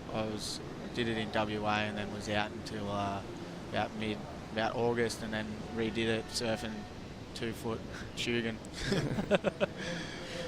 And what's it like being kind of up towards the pointy end of Quicksilver's team? I think, at the Quickie Pro at Snapper every year, they're telling kids to come up, and the first kid who runs up with a Mikey Wright haircut wins a T-shirt or whatever.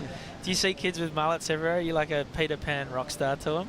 No, I've been actually, in saying that, I've been seeing a lot of kids. I have a lot of kids actually send us photos on Insta and saying like, how's my mullet, or like, or tagging us in their photos that they put up and stuff. So I think it's pretty funny, especially like the little groms when you see them out surfing and stuff, and they're ripping and they have a mullet. It's kind of like, yeah, sick.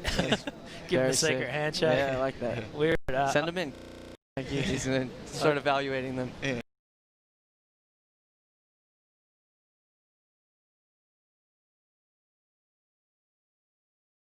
Give me a Taj Hawk. Yeah. A Taj Hawk. I like that. Do you, does putting out like a psycho video part still amp you up too? Obviously you've got your kind of competitive goals, and they've made that this year a little easier, I guess you could say. Less events and more structured, and it seems like now that you said you're seated higher, does putting out parts throughout the year still kind of fire you up, or do you got to kind of do one or the other? It's hard to say. Last year I did both. Yeah, and that's why your ankle. Yeah. Go watch the part you put out. Yeah, but no, like last year I did both, and we came away injury free, but felt like I could have worked harder on heats and stuff, and been a lot smarter in the water. And last year was the first year I've been competing since I was 17. So I took a few years off, and it was definitely different to get back in the water and put a rashie on. But yeah, I'm loving it, and no, it doesn't really take anything away from like making movie parts. Like I'm going to probably not make as many, like until I get on tour, or until where I want to be. And but no, I still want to make those crazy edits. Like I still want to. Good. Yeah, I still want to go surf, and I still want to have fun. I don't want to just just all of a sudden just go like you know, lose the spirit, like you lose the intensity of how I surf. So yeah, definitely still. Yeah, that like hunger. Yeah, we don't want to see anyone go dormant. We want to keep that fire. Yeah. Once you do make the world tour, though, you free up a lot of time. Yeah. Well, now I think there's like 10 that's events, what everybody's been and saying. if they're going to cut it in half, then you've got half the year off to go mad anyway. Yeah. It's going to help. Is there motivation to go and join on tour and travel with Tyler a little bit as well? Yeah, that's like, you know, it's always good hanging out with family, and it's kind of been, you know, I don't really get to see him that often because always at events and stuff, and when we do it, like on the Goldie and stuff, and in WA, it's always fun. It's always fun going and watch him surfing and stuff. So yeah, definitely a bit of hunger there to go and put it up against Owen and then try to compete against him on tour, and yeah, have a bit of fun as well along the way.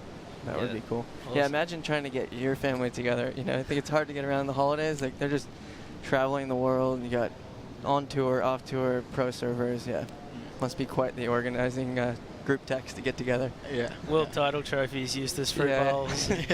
Yeah.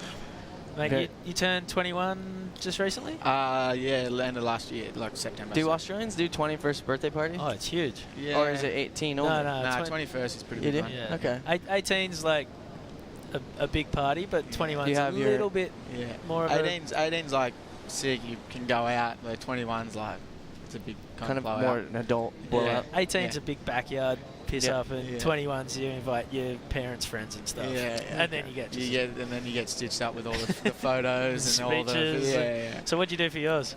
Actually, I was in Europe, so I didn't really do anything for my 21st. I was just in France for 10 days in between events. So me and Wado and Nat and Eden and that all had a bit of a piss up, and it was pretty fun. Yeah, that was about it. Yeah. And with Quicksilver, you've had a few wild cards into a few CTs by now? Yeah, I've had the 2 snapper ones. Hopefully get the 3rd one again for this year. I'm hoping. Fingers are crossed over here. Yeah. You haven't come up against Owen at snapper yet? No, not yet. The only hit I've ever surfed against him was in one of the Boost Mobile air shows, and he burnt me. In all that time, wow. There's like no interference calls either in those, so you can just burn away. Yeah. Did he end up winning that thing? Like 25 grand or something? This was the one in Bondi. I'm not too sure about the Bondi one. It was when we had Danny Green and all that out in the water, so it was more of a fun heat, but we were still versing each other. Because he won the one on the Gold Coast that had like the big Wheel of Fortune thing, and he got a big jacket, 25 grand. Yeah. Not bad. No, we need to bring back those air shows. Oh, I'm here to be the guy to put them together if I can. Do it. Yeah. I'll try. You gotta do it. I'm on it. Gotta do it. Are you in? Yeah, I'm in. Okay, Mikey's in. Gotta do it at a good wave though. Yeah. We need a ramp. Where there's a big ramp. Yeah. We need a ramp. So we'll call up a boogie board friend and find those like whip-in ramps. You've been floating around the pro surfing scene for probably 5 years, and a bit longer. Your family's been sort of leading the path for you. Do you have like pinch yourself moments these days where you can't believe this is the life you're living? No, because we kind of work hard for it. You know, it is a good life. You know, being able to travel around and just go free surfing and surfing heats and having fun. But there's a lot of things behind the scene. You know, you have to work hard for it. You can't just be there as a breeze and just have fun. You know, you got to have heaps of fun, but you can't just be there and not trying to work hard for it. But yeah, definitely, like it's a good life, and it's definitely a fun one. What's it like as being in the right family? Is it really intense, or is it really laid back? Is it really, because you and your brother and your sisters all kind of have personalities that go both ways. Like you can be really laid back and cruisy, and you can be really intense like competitors. And like, what's it like at the family house? It's not too bad. When it comes to dinner time, it's like eat as quick as you can for leftovers. But it's definitely competitive living in a big family. But it's kind of cruisy. We're all our own person, so none of us really clash. We all have fun and try and beat each other up. That's about it. So who's your crew? We just had Kalohe on, and he was telling us about his dozen boys that he took away on a snow trip. Who's kind of your half dozen mates that you travel with and surf with the most? When I'm at home, it's just there's a few families like the Watsons, the Morrisons, and they're all like when we're home, we're just fishing, surfing, and having fun. But when I go away, I normally just travel with my best mate Wade, and he's your filmer, Wade Carroll. Yeah, best. We've been best mates since we were pretty young. So he started when I moved back down south after living at Lennox for a while. He was filming, so it just worked perfectly. We stared traveling, making edits, and it's good to have a good surfer and a good filmer together. I've had this for about four and a bit years now, so I've had it for a little while. But Wado last year, I think it was last year, cut in a big fringe, and it was pretty funny. Walking around, people thinking we were rock stars and shit. Yeah. Does he ever pretend to be you? Nah, no way. Well, yeah, it's good to have a filmer and a good surfer together that are best friends. Like, I don't know, usually lends to really good edits and parts, and probably helps you to just relax the surf. Yeah, well, I can be myself, and I don't have to, around cameras I kind of get, I start to stutter and I start, No, you're nailing it. You're nailing it. Kind of freak out a little bit, but yeah, it's kind of pretty sick having your best mate filming. It's kind of you can be you and not worry if you don't land shit. They can heckle you and kind of know how to get the best out of you, but you're still traveling the world together, and it's all good. Yeah. Let's just talk about this event quickly before we wrap it up.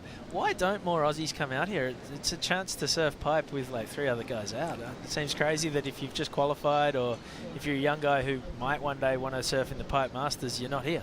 Yeah, I don't get that. Like, I've been wanting to do this for ages now, and when I first wanted to do it, I didn't have enough points to get in, and then the year I did, I couldn't do it, and now this year I'm stoked to be in it. But I'm not too sure, like, it is in some way an expensive flight, and but if you've just qualified, or if you're up there to be qualifying the next year or whatever, if you're up the top end, I'd 100% be doing this event. It's summer at home, the waves are shit. Yeah, when do you ever get to surf pipe with no one out and just have the most pumping waves? Like, it fucking never happens. It's crazy out there right now. Yeah. You're probably going to be on tomorrow. What have you heard? It's going to be enormous, huh? Yeah, I heard it's going to be pretty decent. Could be a few wash-throughs. It's it's going to be interesting to see. Wake up tomorrow morning and see what it's doing. It's going to be a completely different day to today. Well, I hope so. And even though out there is pumping right now, but fuck, it would be pretty good to get it real big and have no one in the water. But what boards have you got with you, and what board would you ride tomorrow if it's like sort of triple overhead? If it's hitting out that third wet. I don't know. I rang a whole selection of boards when I first came over for the 2 events at the end of last year. And, do you just leave them here? Yeah, that's good. I knew I was coming back, so I kind of just left them here. But I've got from 7.3 to 6.2, so I'm definitely not using a 6.2, but somewhere around the 6.8 or a 6.6, depending how big it gets. But I don't know, if those wash-throughs come in, there's still a few double-ups that hit before it washes through, so you don't always need that real big board. Game, huh? But yeah, anywhere from a 6.6 to a 7.3 could definitely be used tomorrow.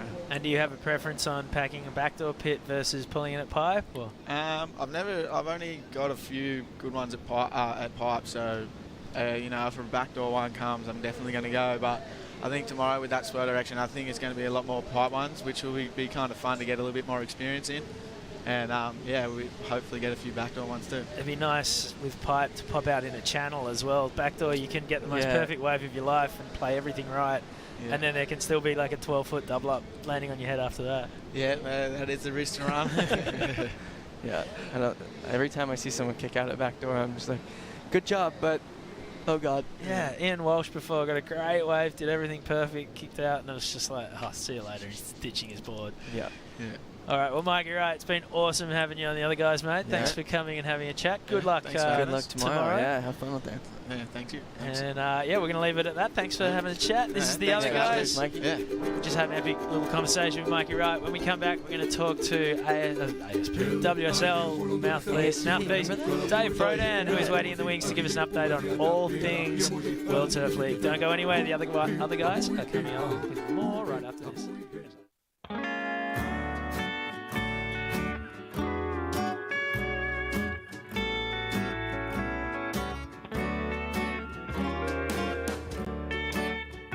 Tell me about what we're doing. It's pirate radio? Yeah, we can do whatever we want. What's with this brunch theme? We're just working gentlemen's hours.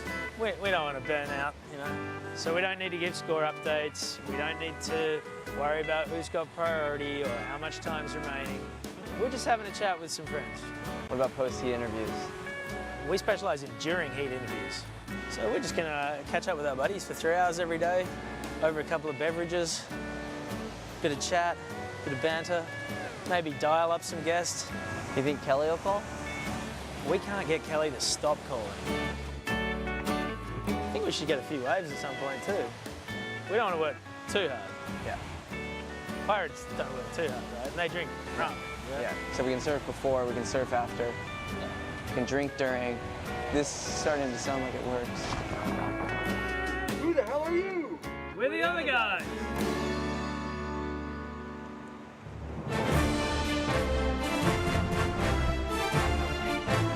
Hello and welcome back to the other guys. This is the Volcom Pipe Pro's alternate commentary stream. Chris Benson from Red Bull Surfing alongside Travis Ferre from What Youth. We are being broadcast sort of on the B stream for the main webcast. We're a brunch cast. We're sitting over here working gentlemen's hours 10 till 1.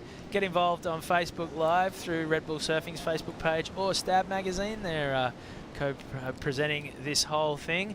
And yeah, we've had a great list of characters so far today. We've spoken to Clohan, Dino, Mitch Colborne, Mikey Wright. That's not a bad lineup of names, Travis. It's pretty exciting. I'm having fun with these guys, and a lot of different opinions and theories and all sorts of stuff they're talking about. And we get to see them all surf tomorrow, and it's going to be really big pipe. So can't tell if they're nervous, excited. There's a little bit of both, to be honest. There is a little bit of both. It's going to be insane. It's looking like it's going to be huge tomorrow. Peak coming in right now. Let's just actually call a wave.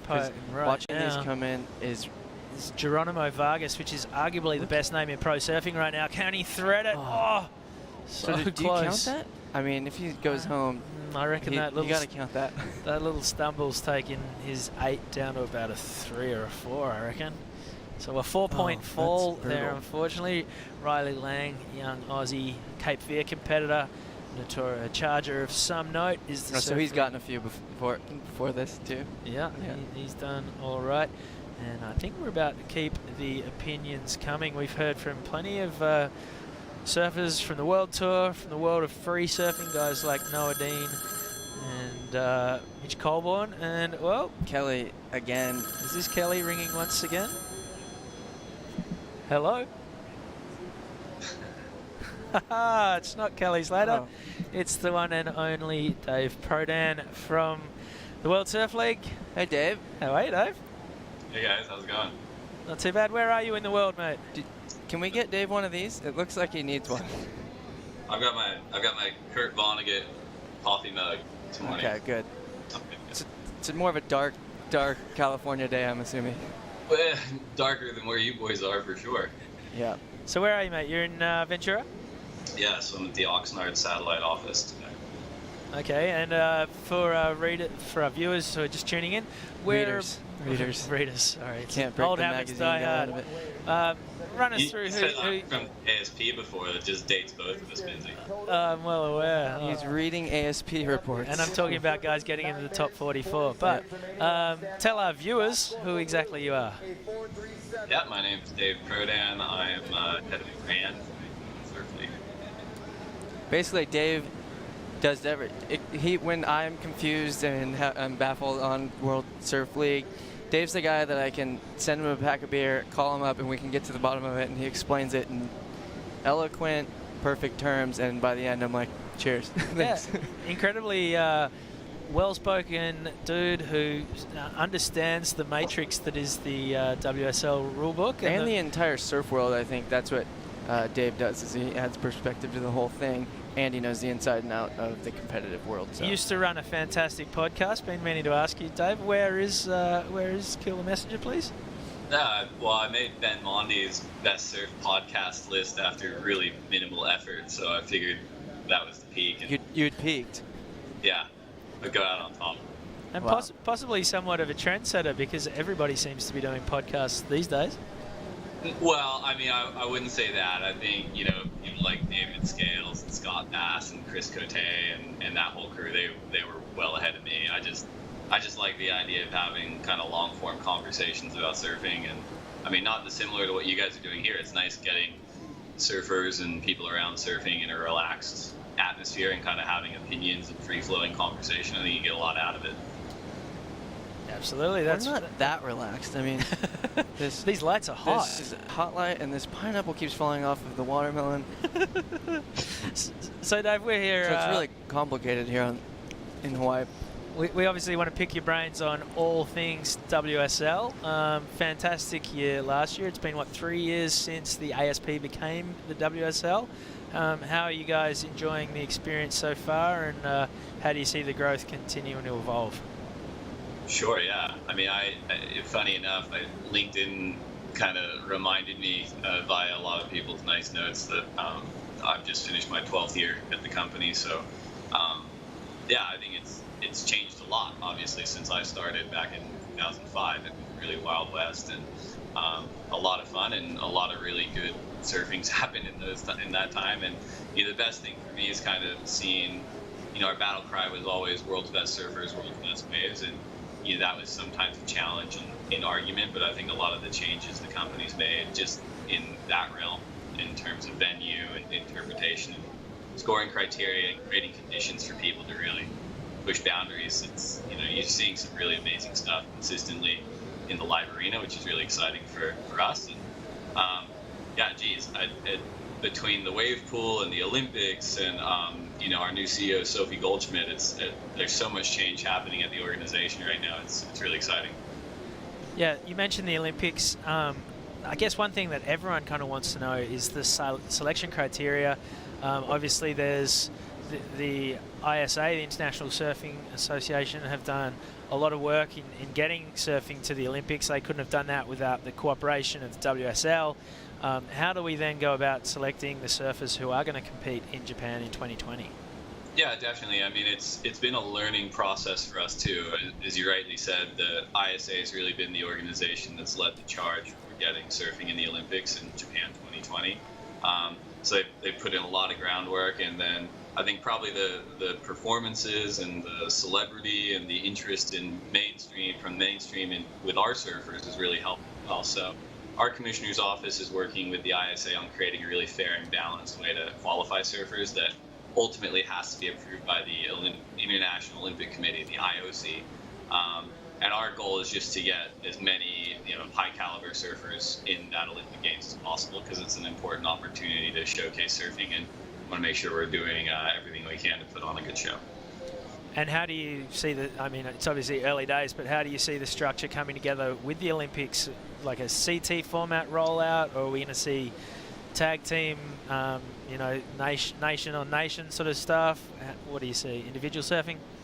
Yeah, I mean, and again, like that's a kind of conversation between the ISA and the IOC, but we've been pretty heavily involved. And the criteria they've put forth has been 40 surfers for the Olympics, 20 men and 20 women.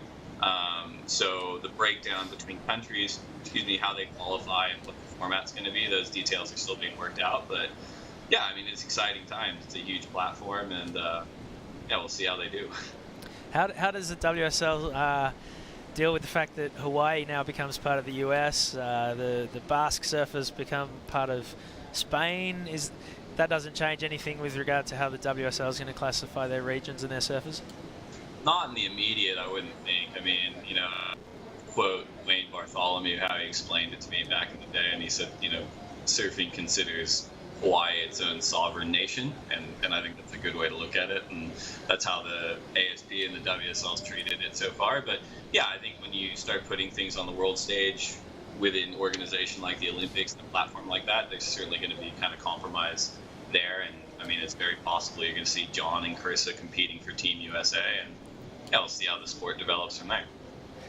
And we were having a conversation yesterday about surfing in the Olympics. Why the Summer Olympics? Because, that surfing looks good in summer in the movies, but in real life, real surfers love surfing in winter. So why couldn't we be off to Korea, jumping in a wave pool, and alongside the snowboarders, take the skateboarders with us and really ramp up the action sports involvement in the Winter Olympics rather than summer? Benzi's very excited for the Olympics, by the way, Dave. Dave, if you can't tell, his ticket's there. He'll surf if you can get him into the Korea for him. I'm going through my history. I might be able to dig up a Dutch passport or a Norwegian passport or something. Yeah.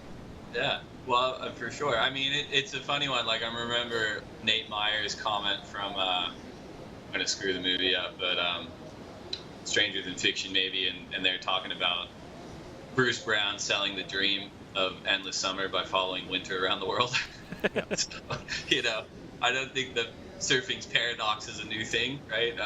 But yeah, I mean, at the same time, I think, you know, there are spots where you can get great waves in the summer. I mean, the advent of wave pool technology presents a lot of interesting opportunities for the Olympics and other forms of competition. So yeah, I suppose in the hearts and minds of the Olympic Committee right now, surfing's a summer sport, but you know, fortunately for us, we get to do it year-round. So Japan 2020, it's the venue, in theory, is Chiba. We've had CTs in that part of the world before. It's a little bit early in the typhoon season, but Surfline's been doing some reporting on the fact that there have been waves at potential contest sites on the dates. Is there still a push for wave pool technology, or is Japan going to run in the ocean, or is that all still up in the air? Yeah, I mean, I think the latest that I've heard is that they're planning to run at Chiba, but you know, the WSL and Kelly Slater Wave Company and our targeted venues for putting these systems in place certainly includes Japan. And yeah, I guess at the end of the day, it's a huge opportunity. We'd want to have the best surfers there, and if for some reason Chiba couldn't deliver wave-wise and there was an alternative just to put on a better show, we'd fully support that. And you know, I'm sure we'll get to it in a minute, but yeah, the wave pool or the wave system is a pretty legitimate venue for competition. So yes, let's get to that. Let's get to that now. Well, hang on. I was going to say, as a surf fan, good segue. Japan with a typhoon swell can produce some amazing waves. Would you rather roll the dice on that, or would you rather have the you know, guaranteed waves of a pool? You know, I think it's kind of more up to the competitive sort of risk assessment. But I've never actually been to Japan. I actually, funny enough, like the Dear Suburbia segment of Dane, and I think it was Dane and Dylan and Yaden and John. It came up in my feed, and I was like, God, like I can't remember the song that was cut to it, but it's like that's got to be some of the. It's a Bauhaus song. There you go. Well, and the reason I bring it up is because I know, Trav, you were like intimately involved in that. I think you're still at surfing, and it was right before What Youth, and I remember you guys kind of went to Japan, came back, went back to Japan, and just scored big time. So I mean, yeah, the first trip, really good waves. It's hard to chase a typhoon, is what I think is coming. It took 2 trips. We got not skunked because we did get good waves the first time, but the typhoon turned and it landed on top of us. So you get 1 day at the end, on the backside. And then we returned, and kind of an anomaly happened and got the waves we got that you see in Dear Suburbia. But just, and since that day, I've been trying to find that same day. And I think we all decided, everyone involved in that trip in any capacity, that we should probably just take that we nailed it and walk away for a while, because it's that hard. Like, the typhoons are so unpredictable and so, I mean, the night before we went the first time, we almost pulled out completely until Yaden Nichols said, you know, if it hits us, we can just drink Asahi and we'll be okay. Sing karaoke. Yeah, we literally will be okay. Like, let's just go, because you kind of have to just be there to see it. And luckily we had that mentality instead of, you know, because the forecast, it didn't know. So. I mean, it's a challenge too. I think if you want at that level in terms of like linear broadcast and programmability, it's super hard. It's a challenge for us on the CT level. You know, we don't know within those 10 or 12 day windows exactly when we're going to run, and that creates a lot of challenges for us. Fortunately for us, we have the webcast, and a lot of sort of, you know, our audience is sort of adopted to that. But if you're going to put it on the world stage with the Olympics, then yeah, I mean, you really got to be able to program it early on, and the ocean challenge. So how does it work with the Olympics? Do they say, all right, you got to run it on a Tuesday, or are they like, what, the Olympics goes for 2 weeks, that's your window, or do you have to sit down and explain to them how waiting periods work and this sort of thing? I'm sure it's been explained. It's a good question. We're not the first point of contact for a lot of these conversations, because they're going through the ISA. So we're really trying to support the ISA on figuring out formats and judging and surfers and qualification and you know, I guess sort of the broader narrative of surfing that is going to get showcased at the Olympics. But yeah, I mean, there's going to be a lot of sort of learning, I think, for everyone over the next couple of years before Japan hits. You should send him a link to the Volcom Pipe Pro today because it's pretty good here. Yeah, this is a great example for what a Can we do this? Waiting period can do. Yeah. Well, you're just talking about experimenting and learning. We had an experiment in the wave pool, and next year we're going to put what you've learned into place. The first CT is going to happen at the Wave Ranch in Lemoore. What can we look for? Are you guys looking to mix up the sort of heat draw format? You know, how's that competition going to roll out? Surely there's no losers rounds in a swimming pool. Talk to us. Yeah, definitely. I mean, the commissioner's office is actually taking a look at sort of everything over the next couple of years and seeing how they can make improvements and ensure that we're creating the conditions for the best possible surfing in the live arena. You know, the Surf Ranch facility, it's a unique facility, it's a unique venue, so I think it will have a unique format that I'm presuming we're going to announce here in the next couple of months at least, if not the next few weeks. So I've been next few minutes? Minutes? Yeah, how long am I on? Yeah, the next If you got that info, let's do it. Yeah. Take us home. I think, yeah, so I think we're going to hone in on something. It won't be what you see at other venues just because of the nature of Surf Ranch, but it's cool. It's fantastic for experimenting and seeing how performance levels can get raised and, you know, creating different formats and different conditions. And, yeah, it's going to be really exciting. So you ran last year's contest that Gabriel Medina won as a bit of a test run. What were some of the things you learned from that maybe going into it you never would have thought about? Yeah, I mean, I won't speak for everyone, but I think, you know, most of the feedback from the surfers was really, really positive on the wave, just in terms of being able to perform as well as sort of a competitive venue. You know, the interval we were running at last year was around 4 minutes, which in sort of a event experiential setting it was a new thing for us, and it's actually not a huge window actually in between waves, because it takes about a minute to run the wave. You're watching, you know, a replay for about a minute. You turn to your buddies, you discuss, or you just sort of discuss what the score was and why you disagree with it or agree with it. And then before you know it, the next wave's up. So it's actually a really nice window in terms of cadence. And yeah, it's really, really cool. Unless someone blows a takeoff, then you got like 3 minutes of dead air to kill. Yeah, that's right. So, and it's interesting, right? I mean, I think like a lot of people, whether they're CT level surfers or not, it's such a good wave, and that there is an element the first few times you surf it where you are surfing somewhat conservatively, which isn't going to help in an event, and isn't really what we want in an event. We want people to be pushing the boundaries. So, but yeah, for sure, you don't want to be blowing that first section and watching, you know, whatever it is, 500 meters of wave rattle off without you. But yeah, no, I'd probably be classified as the company skeptic ahead of being up there and seeing the facility and experiencing it. But it really is like the scale is staggering, like how big it is and like how that it actually exists. It's really something. I have to be honest. I'm very curious and excited in a way to see how you guys roll it out. I mean, I know I'm definitely maybe the internet skeptic. The internet skeptic of the whole thing, but the only man in the surf media with standards is how I put it.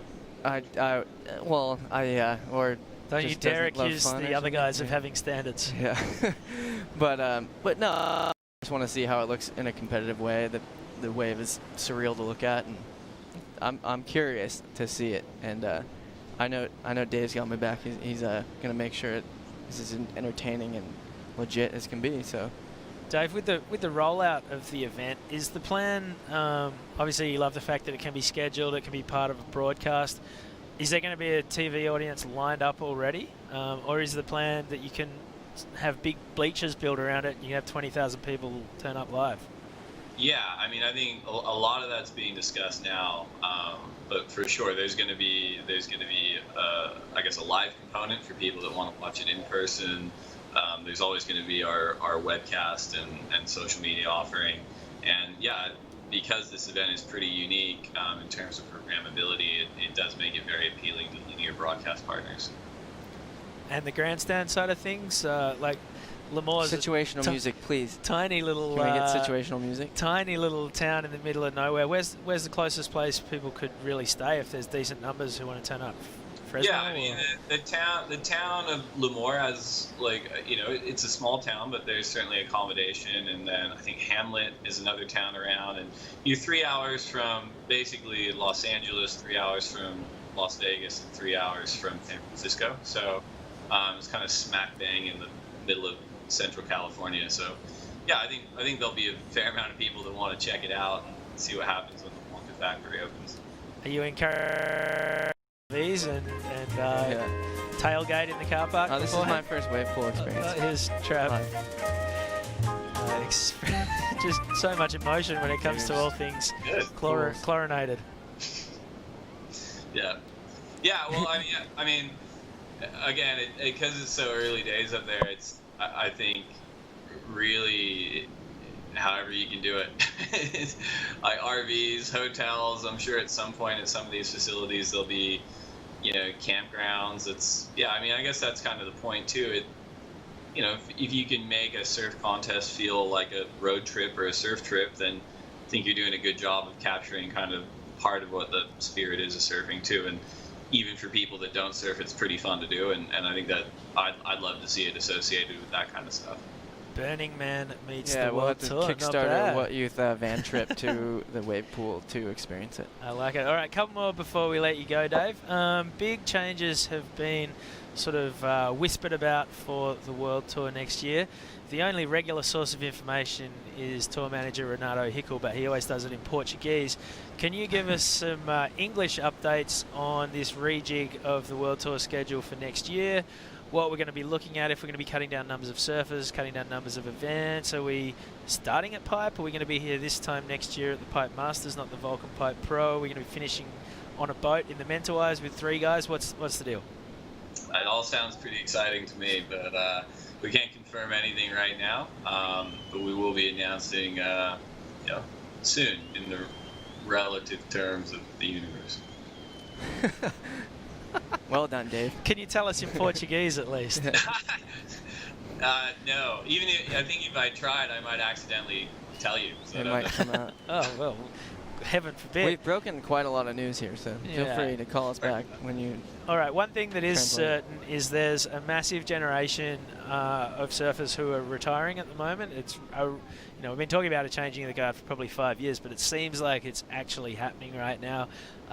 Josh Kerr has hung up the Rashi. Pete Durbich has hung up the Rashi. Taj Burrow has gone in the last year or two.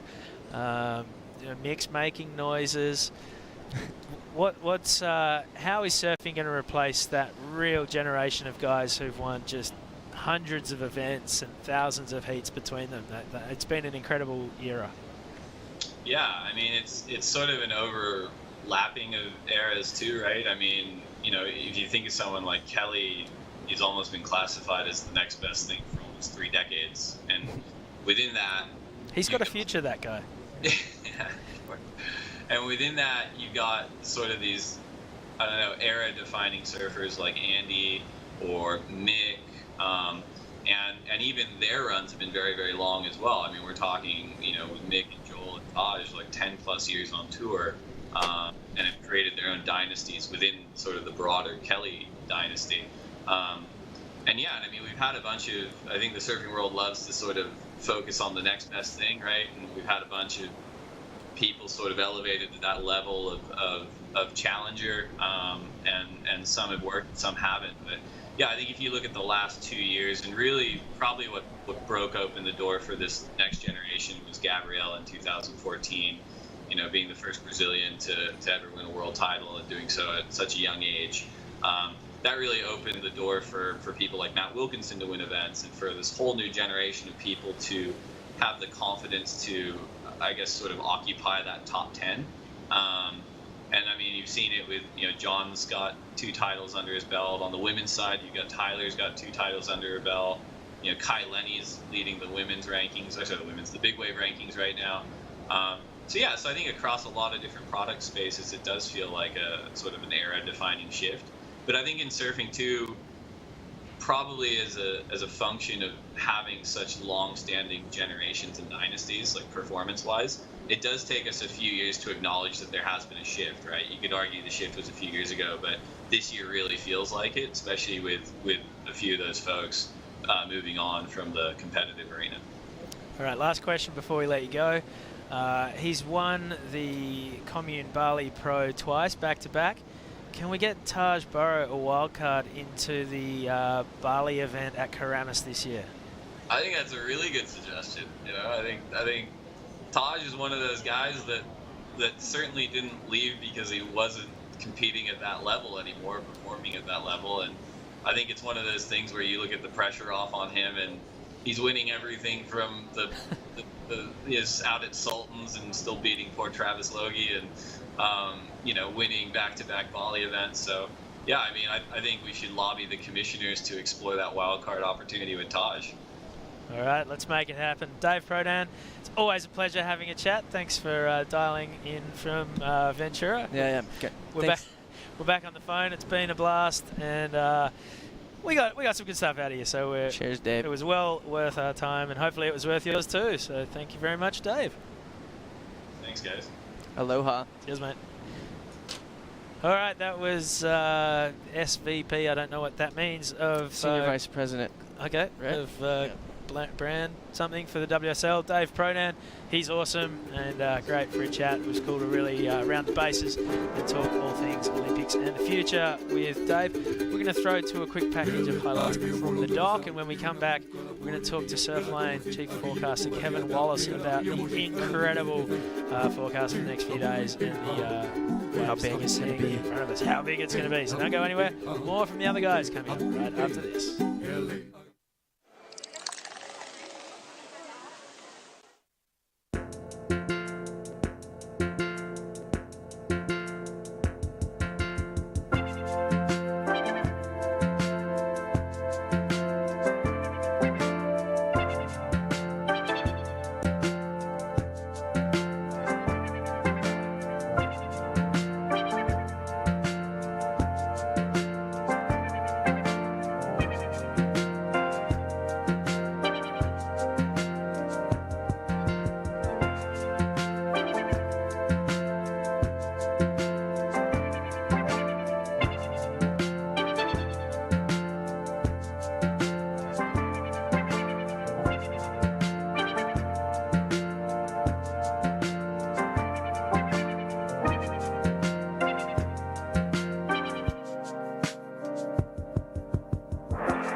Like, oh no, that's gonna kill someone. Oh my god, dude, it launched me up, straight up, and then it came down almost underneath me, and I was looking at it like, oh!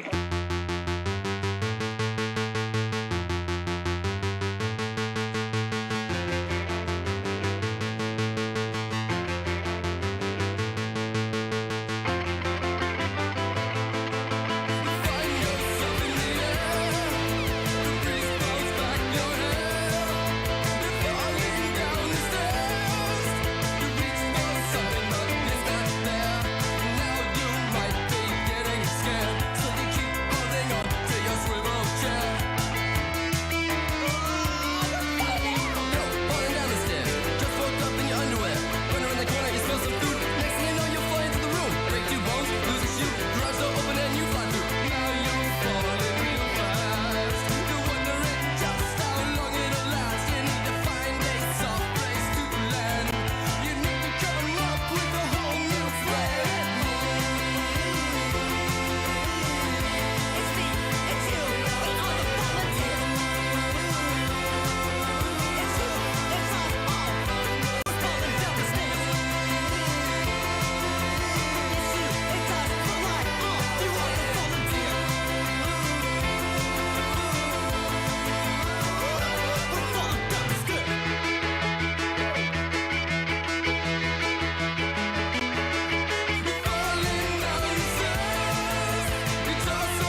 back to the other guys. This is the Volcom Pipe Pro's alternate commentary stream. My name's Chris Beans. I'm from Red Bull Surfing. Alongside me is Travis Crowe from What Youth.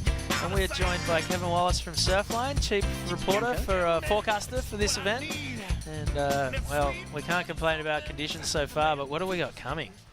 We got a lot of really interesting, really fun, a lot of really scary surf coming too. Fun. To tell you the truth. Kevin sends out an email every night that we all huddle around the fire, and I think every house here probably does the same.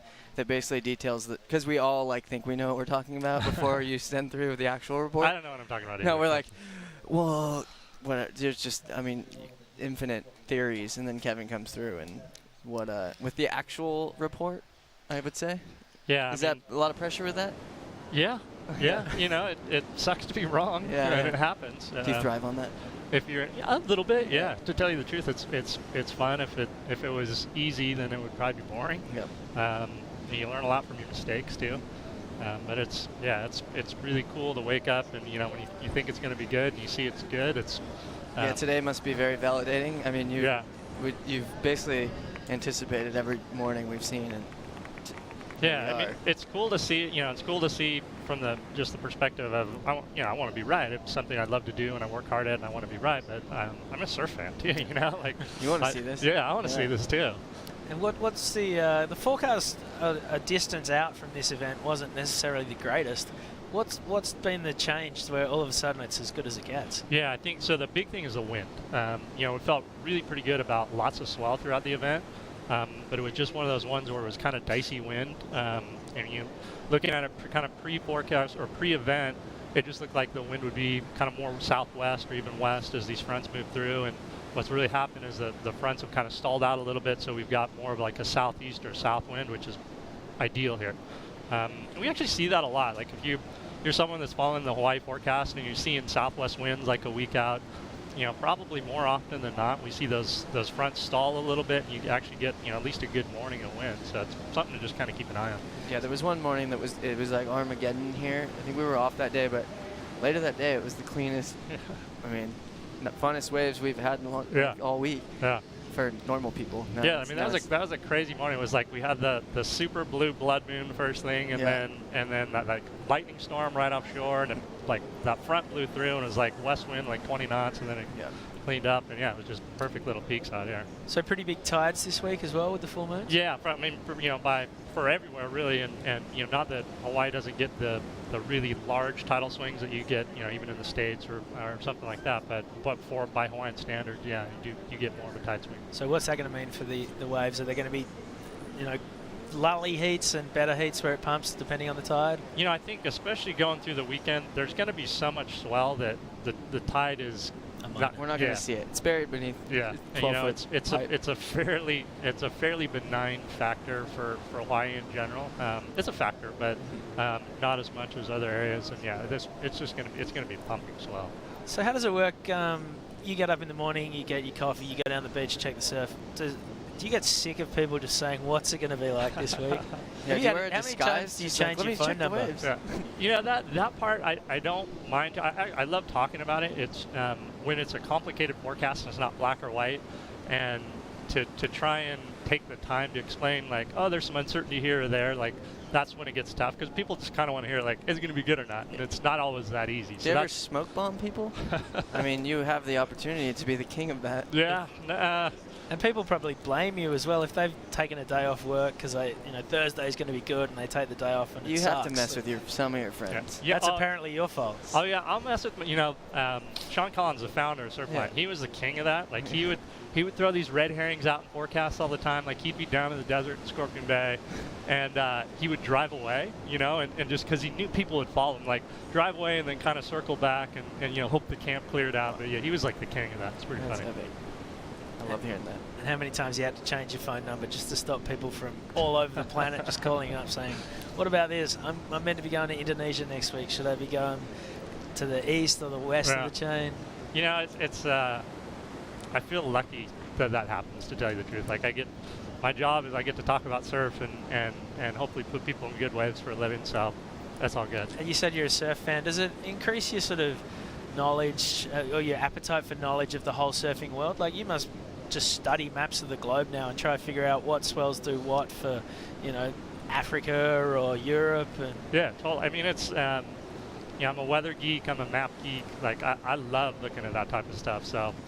What did you study all that in college? What was your background? How'd you get there? So just for anybody at home, it's like.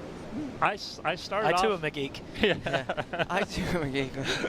I started off just I was a surfer. I was lifeguarding, and loved the ocean. So started trying to figure this stuff out on my own. And part of it was like I wasn't living that close to the beach. So if I was going to go surf, I hoped that there was waves. Yeah. So I was trying to start to figure out that on my own and with lifeguarding and stuff too. And then I use Surfline all the time. Like way back in the day, it was a 900 number that you'd call. Yeah. Wave fax. Yeah. I'd blow my parents' phone bill up, and they're like, "What number are you calling?" It's like 976 numbers. Kind of like, oh, that's a little bit sketchy. They're like, wait, it's surf forecasting? Yeah. I'm like, no, I promise, it's surf forecasting. Okay. And so that was 25 years ago now. And then I used Surfline, and one day there was an advertisement on the site, so they were looking for what they called a surfer coordinator and forecaster in training at that point. So I applied and luckily got the job. And I had the opportunity to study under Sean Collins for a little over a decade, which was incredible. It was like getting a PhD in oceanography working under him. And I actually ended up, after I'd been surfline for, about 6 years, I went back and got another degree in meteorology. And is there a bigger picture to it as well? Like there's all the buoys out here in Hawaii that are used for sort of ocean research and that sort of thing? Yeah, I mean, that's a tool for sure in our toolbox and determining what the surf's going to be. For the buoys especially, they're kind of a more of a short-term forecast tool. For instance, we've got buoy 1 here it's about 300 miles northwest of Hawaii, and that's a really good indicator of what it's going to be like today. It's here, it's not here. Yeah, pretty much. Yeah. So it's a really helpful tool. There are some buoys that are further offshore for different locations, and that helps. But then we look at satellite data, and we'll measure wave heights, wind speeds in a storm, and that can help kind of shape that forecast as well. So there's a lot of, there's all these different tools kind of in our toolbox that we use in trying to put together and formatting a forecast. And do you get sort of adrenaline around big swells the same way, say, big wave surfers do? Like if you need to make a call on the Eddy or a Jaws event or something like that, are you like, well, okay, yeah, this is go time? No, I'm a nervous wreck. Because a lot of especially with the big wave events, the kind of unique thing is they're calling those on 72 hours. With the exception of the Eddy, they're calling them on 72 hours ahead of time. So a lot of times you're even dealing with storms that haven't even happened yet. They're kind of forecast to happen, but we haven't able to actually verify data on any of them or anything like that. So they're setting scaffolding up, and you're kind of like, So it's nerve-wracking. It's great when you nail one, and it feels awesome to see. And again, the Jaws event this year, I was freaking out watching that. I think by like everybody, especially that one semifinal heat, the waves are just perfect. And so that's pretty cool. Yeah, it comes together. Did you get thanked by people, or is it a pretty thankless task? No, actually, people they've been really great over the years. Whether pro surfers or contest directors or whatever, they appreciate when I get it right, and they're very gentle when I get it wrong. Awesome. So what are we looking at for tomorrow? Before we came on, you kind of gave us a little prequel, but a lot of the surfers are wondering what to ride. It's pumping today. It's maxing on right on the first reef. What can we expect, do you think, tomorrow? Significantly larger surf. Wow, that's so scary to say. Yeah, so it'll be we're basically same swell direction, so west-northwest. It'll be a great swell direction for pipe. Tomorrow is going to be all pipe. I think there'll be very few backdoor waves just because it's going to be so big. The swell period's going to come up. The swell's going to come up. The concern is it going to be too big, and it gets to the point where it's not like these guys won't charge if it's giant. They will, but it just gets to the point where it's washing through from third reef way outside. It kind of becomes unrideable. It's just this whitewater mess, and so that's the one thing I'm a little concerned about. And that is possible. It's in the cards. Yeah. So pumping tomorrow, good wind, especially the first half of the day. We might get a little sea breeze in the afternoon. Winds are going to be a little bit different than we've seen the last couple of days, but really good wind in the morning. And then going into Sunday, still a lot of swell left, down a bit, but a lot of swell and kind of winds more like we're seeing again today. So kind of more south winds. So with a little luck, hopefully we finish. A pumping Super Bowl Sunday. Yeah, Sunday morning. Just in time for Super Bowl. So if you had to punch in your perfect coordinates for pipe, direction of swell, period, winds, is tomorrow looking 10 out of 10? It would be, I think, I don't know if I would give it quite that high a rating just because it's going to be so big. If I had a perfect swell direction, the swell direction is actually really good and the wind's really good. I just worry about it being maybe a little too big, but I would say as long as it doesn't get too big, yeah, it's a 9 or it's a 10. All right, well, we're going to be sitting right here in the safety of the other guys' sets. Kevin Wallace, it's been a pleasure, mate. Yeah, thanks for having me on, guys. Appreciate it. Can I get your phone number? I might. Yeah, totally. Add it to the list. He's going to give out that number he gives to everyone. Put it below on the screen. He said he likes it. All right, we're going to go to a bit of package of highlights right now. When we come back, we've got Sebastian Zietz, World Tour surfer, coming on to have a chat with the other guys. Don't go anywhere.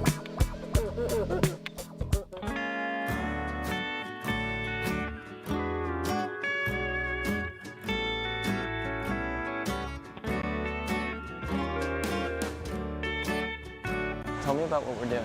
It's pirate radio? Yeah, we can do whatever we want. What's with this brunch theme? We're just working gentlemen's hours. We don't want to burn out, So we don't need to give score updates. We don't need to worry about who's got priority or how much time's remaining. We're just having a chat with some friends. What about post-heat interviews? We specialize in during heat interviews. So we're just going to catch up with our buddies for 3 hours every day, over a couple of beverages, bit of chat, bit of banter, maybe dial up some guests. You think Kelly will call? We can't get Kelly to stop calling. I think we should get a few waves at some point too. We don't want to work too hard. Yeah. Pirates don't work too hard, right? And they drink rum. Yeah. So we can surf before, we can surf after, we can drink during. This is starting to sound like it works. Who the hell are you? We're the other guys.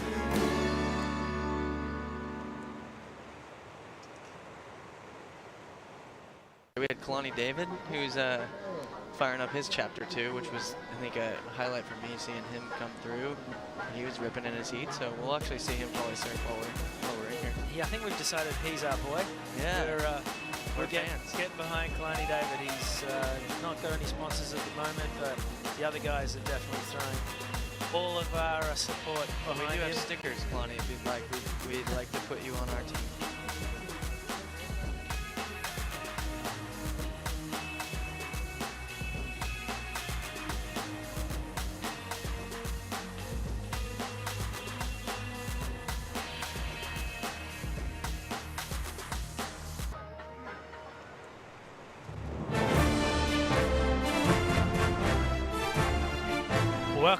Welcome back to the other guys.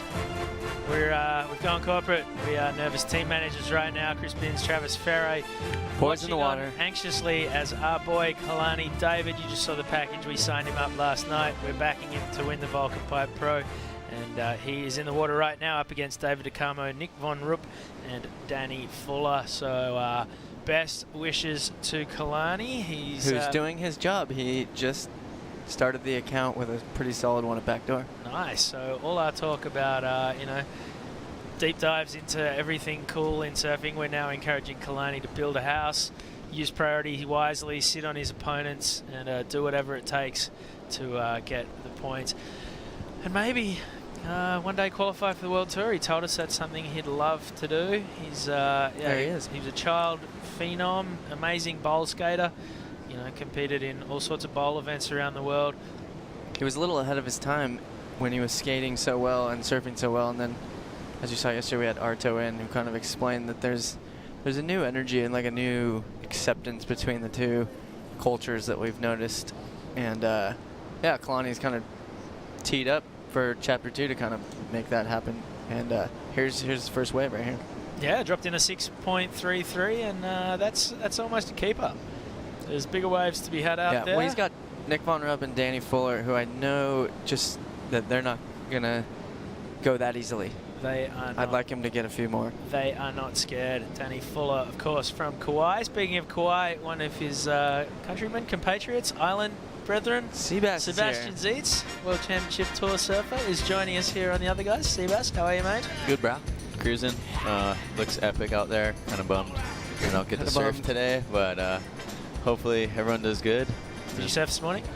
I didn't. I just had to surf it off the wall. It was pretty fun, pretty clean, but it's dropping kind of quick. We saw you did pretty well last night till the end. I had one I got axed on. It was pretty funny.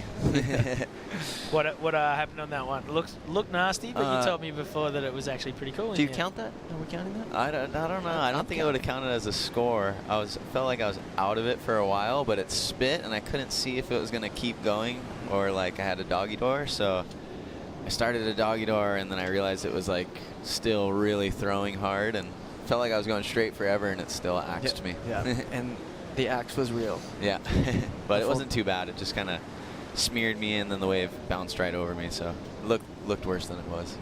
Well, it's been a long time since we've hung out. Well, I think we karaoke'd once, but neither of us probably remember the details of that night. But yeah, I wrote a profile on you.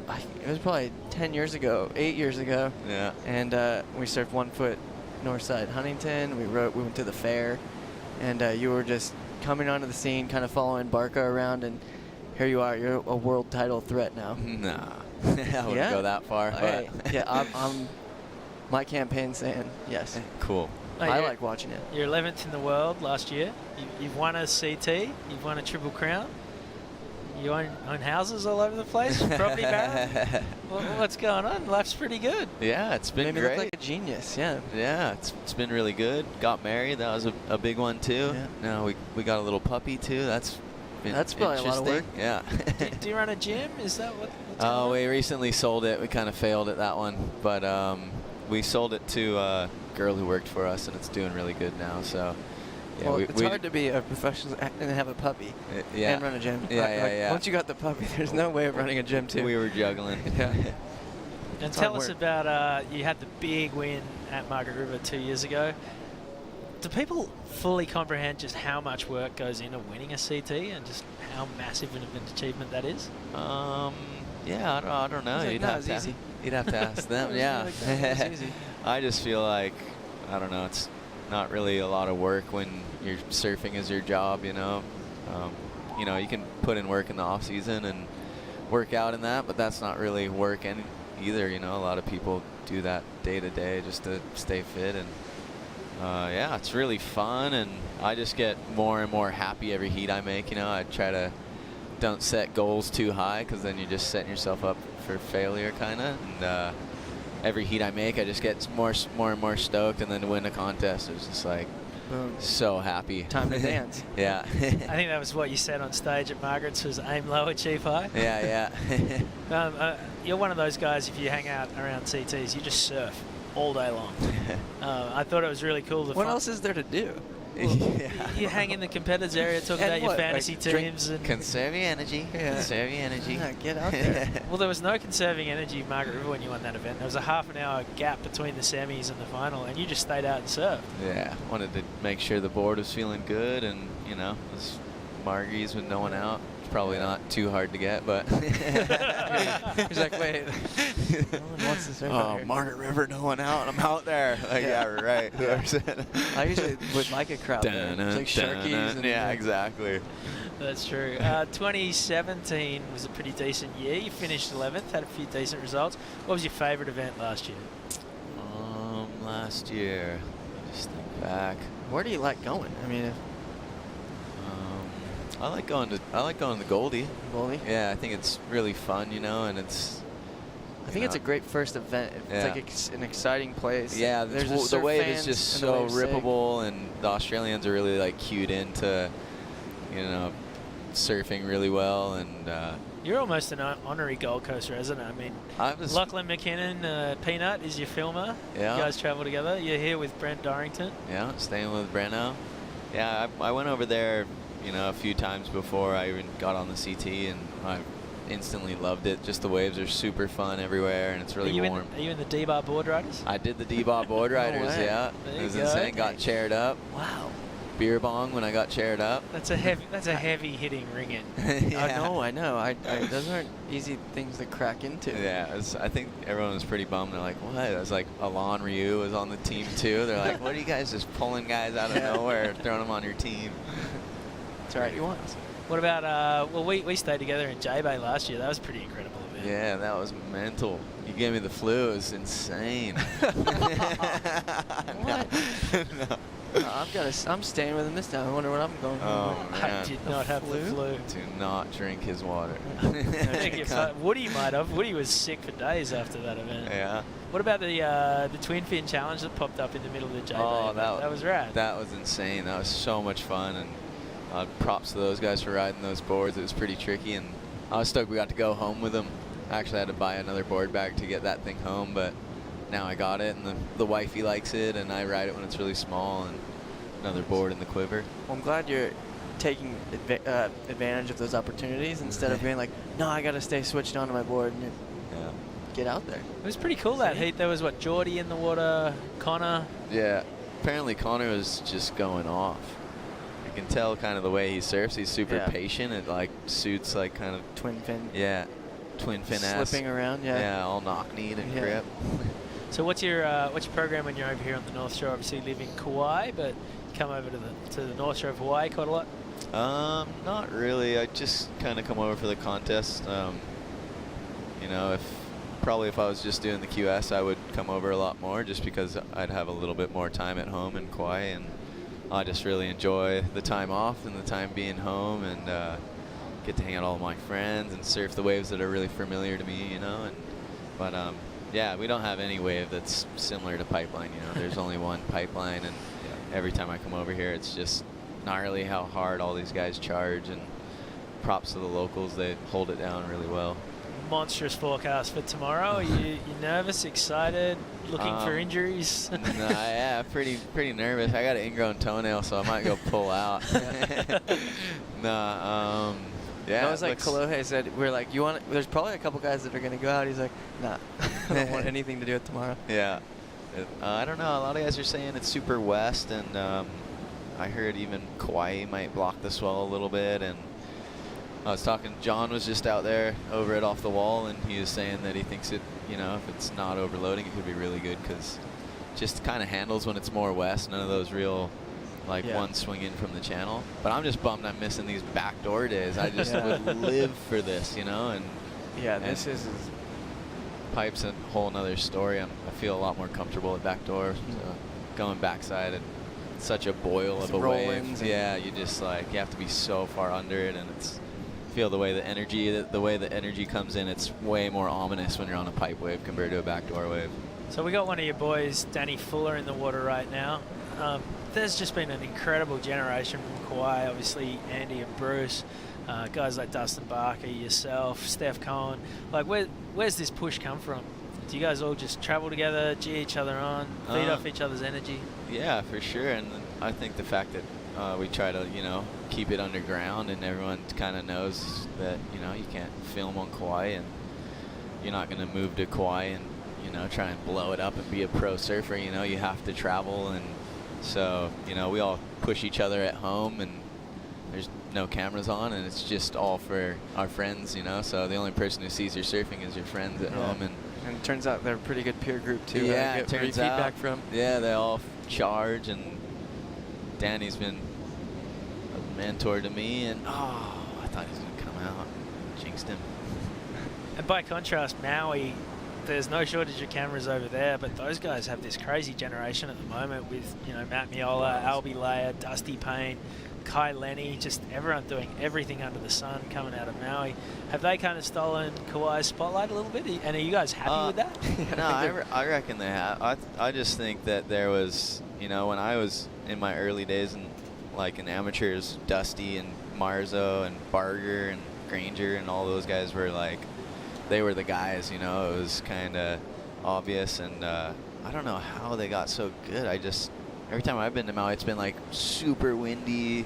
The waves they surf, I'm just like, this is like so hard to surf. And yeah, they've done really well, and definitely that wind helps for their air game. They're all just spinning everywhere. Turned into like an air mecca. Yeah, I know. And a big wave mecca. Yeah. And then Kai Lenny just puts different things on the water, and it becomes that mecca. Yeah. Over there, in the other guys, check in with the other guys. What are you guys up to? Oh, this is Kaipo. This is Benji. Hello, mate. How are you? I'm actually just finishing off my watermelon pineapple surprise drink. We're talking to Sebastian Zietz right now about all things Kauai, or almost all things Maui as well, because those guys are ruling right now. What are you guys up to? We're calling heats, but what's your guys' theme today? I want to hear it because you guys are all the alternate broadcasts. You can check out the other guys, and they touch on a lot of different subjects. But what are you guys talking about right now? What's the theme? Well, we're just doing a bit of a how you going with Seabass, really. We've had him on for about 20 minutes. He's right next to us. And hey guys. Yeah, we've spoken to Seabass for a while. We just had a great chat with Dave Prodam from the WSL, giving us all that is going down over the next couple of years with the WSL, the formats, the Olympics, wave pools, you name it. We've had Mikey Wright come on, Mitch Colborn, and our first team rider called is in the water. and Dino, and our very first team rider, Kalani David. We've got him on the team. We stickered his board up yesterday, and he's now out in the water flying the other guy's flag and doing his proud. We're nervous team managers over here right now. Yeah, well, hey, check out the other guys. Thanks a lot. We're going to get back to the heat, but they got a lot of conversations going on over there, their set, and it's really interesting things. I'd like to know, they got some interesting drinks there as well. Because those watermelon. Right on, thanks. All right. That was random. Yeah, that was scary. I was like, we got told we weren't going to be on the main broadcast today. Yeah, we're not supposed to. We just can't I get had to watch enough my of mouth. it. I had to watch my mouth. We need to turn well, it look down. at Kalani. These guys won't leave us alone. Yeah, boy. Got one. Oh, where's the sticker? Not on the It's nose. No, we can't afford the nose. Working our way up. We just gave him near the fins. Gave him a watermelon drink. Yeah. It's looking good though. Yeah, like where's that? But that was like the only wave of the heat on, or we just haven't been. No, he got one earlier. He got a 6 earlier. He's been building a house. You can tell we're really engaged in the heats Yeah, I know. Yeah. We stay really stuck on the topics. Yeah, on the play-by-play. Yeah, it looks like gone a little bit quiet out there, though. Yeah, so the swell's kind of dropping through the Abo, and then the new swell hits sort of late night or late afternoon. Should start picking up. Check the buoys. I'm surprised it's dropped off because they're actually the buoys were the same pretty much all day, and it's just weird how that happens. So do you ever chase swells? Can you surf a swell in Kauai and then jump a plane and surf it here in the afternoon? Oh yeah, for sure. It's 20 minutes away. I actually one time me, Dustin Barca, and Ev Valier were like late for the Dahui backdoor shootout. We heard it might run, and all the flights were like booked somehow, and we got a little prop plane, like a 4-seater little prop plane over, and it landed over in Mokuleia, and we just got here in like an hour. We didn't even have to drive over. Just a new plane pool. And then they didn't run the comp. We were like, oh. It was epic though. Nice commitment. You ever done it in a boat? No, I haven't. I want to do it on the hydrofoil. I just got a Go foil, and I've been super addicted to foiling at home. Hold that thought, because we've got a game to play. We have a game that we play here on The Other Guys called Good or Bad for Surfing. Well, we already know the answer to the first topic is Sebastian Zietz, are hydrofoils good or bad for surfing? Good. They're the future. We've been doing it wrong all these years, I think. It's just way more efficient, so fun. You can ride like a 2-inch wave. It's just insane. All right, you come from Kauai, so you're well versed in this subject. Is localism good or bad for surfing? I think it's great, and it should be implied a little bit more around the world, even though that would suck for me because I travel all year, but I still give, locals benefit of the doubt. Well, I think it's how you define it, too. I don't think we're saying go bash everyone, but there should be a feeling you have when you go to a new spot. You shouldn't be past all the other guys, You should never be ready for a set, I feel like, which I feel bad because when the CT comes to town, it's like those guys don't give a... Well, they like watching you surf. Luckily, you're on a level where they enjoy it. They can learn a few things, and then vice versa. Yeah. They can show you a couple things. And this might be sacrilege, but I think the CT guys might deserve the chance to warm up at the spot they're about to surf for $100 grand in. Yeah. I look at it through all eyes, and I feel like if everyone came to my home break and took over like that, I would be so pissed. I think the day after the comp's finished, though, there's no CT privileges anymore. Free range. No, All right, Kelly Slater, good or bad for surfing? He's got to be epic for surfing. He's bad if you're trying to win a title for like 3 decades, though. Yeah. He locked that down. I think that he was kind of pissed because it was a little when Mick won that one on that one wave, and then Kelly had to win. If Mick would have lost that heat, Kelly would have had to win the comp to beat Mick, you know, for the title. So I think maybe in his head he thought maybe Mick didn't get that score, and then he went on and won the final against John and had that like crazy airdrop. And I had like a quarter final heat with him in that same contest, and he was just like, he's always super competitive and like crazy, but he was like on another level. It's like dark arts. He's like competitive, but it's not outward. It's like this weird dark art that he plays, like. Like he took his couple of years off, and then all of a sudden Andy started kicking ass, and it's like, whoa, whoa, someone just poked the bear, and Kelly's back. Yeah. He's And never it left. keeps happening, and then every generation that comes back. is Yeah, like, I think "Oh, if I'm John kicked again." wasn't in there, he probably would have bailed again, you know. But John's been pushing him, I feel like. Yeah. Can't get him away. All right. He's even got a wave pool distraction now. We can't. Yeah, I know. Okay, well, that was the next topic. Wave pools, good or bad for surfing? Oh, man. You're going to have to surf in one this year on the tour. Oh, yeah. I don't know. I heard they're trying to make it a little bit bigger. I personally think that I kind of don't really like it as far as it being a CT already, you know. I would have given it another year maybe and let us all kind of try it out. And have you surfed it?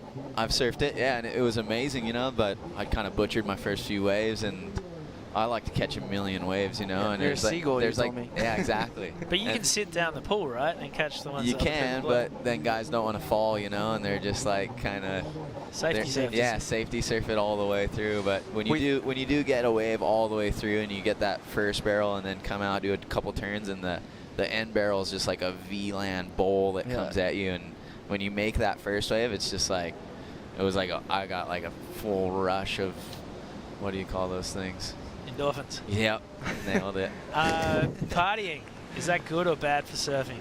I think partying's great for surfing, you know, and I don't really do it anymore, but back in the day I used to, and I'm always kind of like peeking in and listening to the kids when they're all psyched after they go out at night, and Where they're are all you guys going? Yeah. Wait, what happened? But does anyone on the CT party anymore though? The QS is the party. Everyone's married. I don't know. Maybe some of the new guys coming in. There's a lot of wine that's drunk. Gabriel's kind of a Hollywood star who's just hoarding it all because everyone else is married and stuff. You go into the surfers area of a CT and it's a crash. There's like kids everywhere, prams, and all my mates are like, "What's it like in there?" And I'm like, "It's crazy. There's topless chicks serving mimosas. There's kids everywhere. There's kids, puppies, and kids, and half the lounges have been turned into forts. You can't actually get anywhere where you can see the contest because there's pillow fights happening in front. There's not one peep because every single guy's got their headphones on. You can't hear it. It's actually a silent world. Yeah, exactly. Well, that's right. You try to talk to them when they got their headphones on. They're like, whoa. Mind game. Yeah. What do you think about these headphones? Pretty crib. That would be pretty sick. Yeah. Have the coach on them, huh? Did our boy just win? Is that the heat over? I think he did. I think Kalani David. There was an exchange at the end. I don't want to speak too soon. That's Nick Von Rupp on the screen. That is Nick got a good one at pipe. shorn head. Here goes our guy. Kalani through to the next round. That's his stick it up board as well. Let's take a quick look and recap of him. He must have won. Yeah, this is nice. Well, it's nice to have a guy through to. I guess we're gonna have to pay his the weekend. buyout. You guys are taking over. Yeah. It's gonna be the lucky sticker. Well, you can take one with you if you think it'll help you in the draw. Yeah. You're the Finns. We'll work our way out. Guys, love that movie. All right, Seabass, it's been a pleasure having you on the show. Yeah, good luck in the event. See you. Thanks so see you much. Tomorrow. We're going to throw to a quick package of some highlights right now. Don't go anywhere. More of the other guys coming up right after this.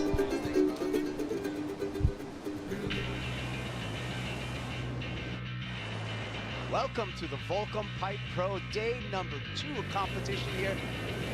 There are some gems out there right now, and it's on the rise.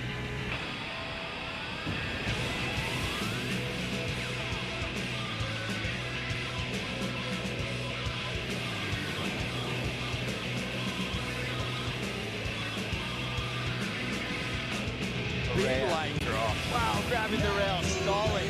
Good dog stance. Olamana Elias single barrel.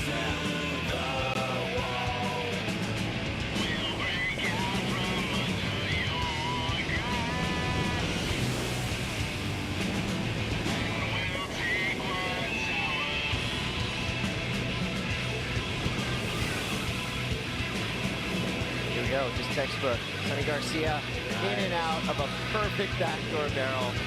Finn McGill's gonna pull the trigger. And 20 seconds remaining, and Finn McGill comes through a big one.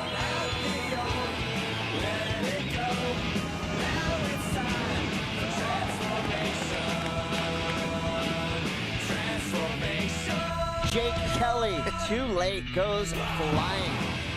But here's Cole Rothman, pipeline barrel, and Cole's gonna come out of that.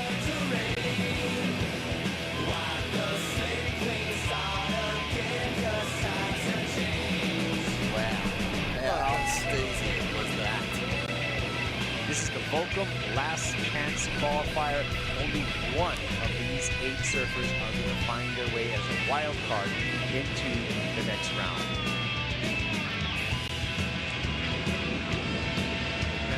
Oh, here we go. J.O.B. Oh. Think he's coming out? Oh, yeah. How's that spin? Derek Ho. Oh, that is classic.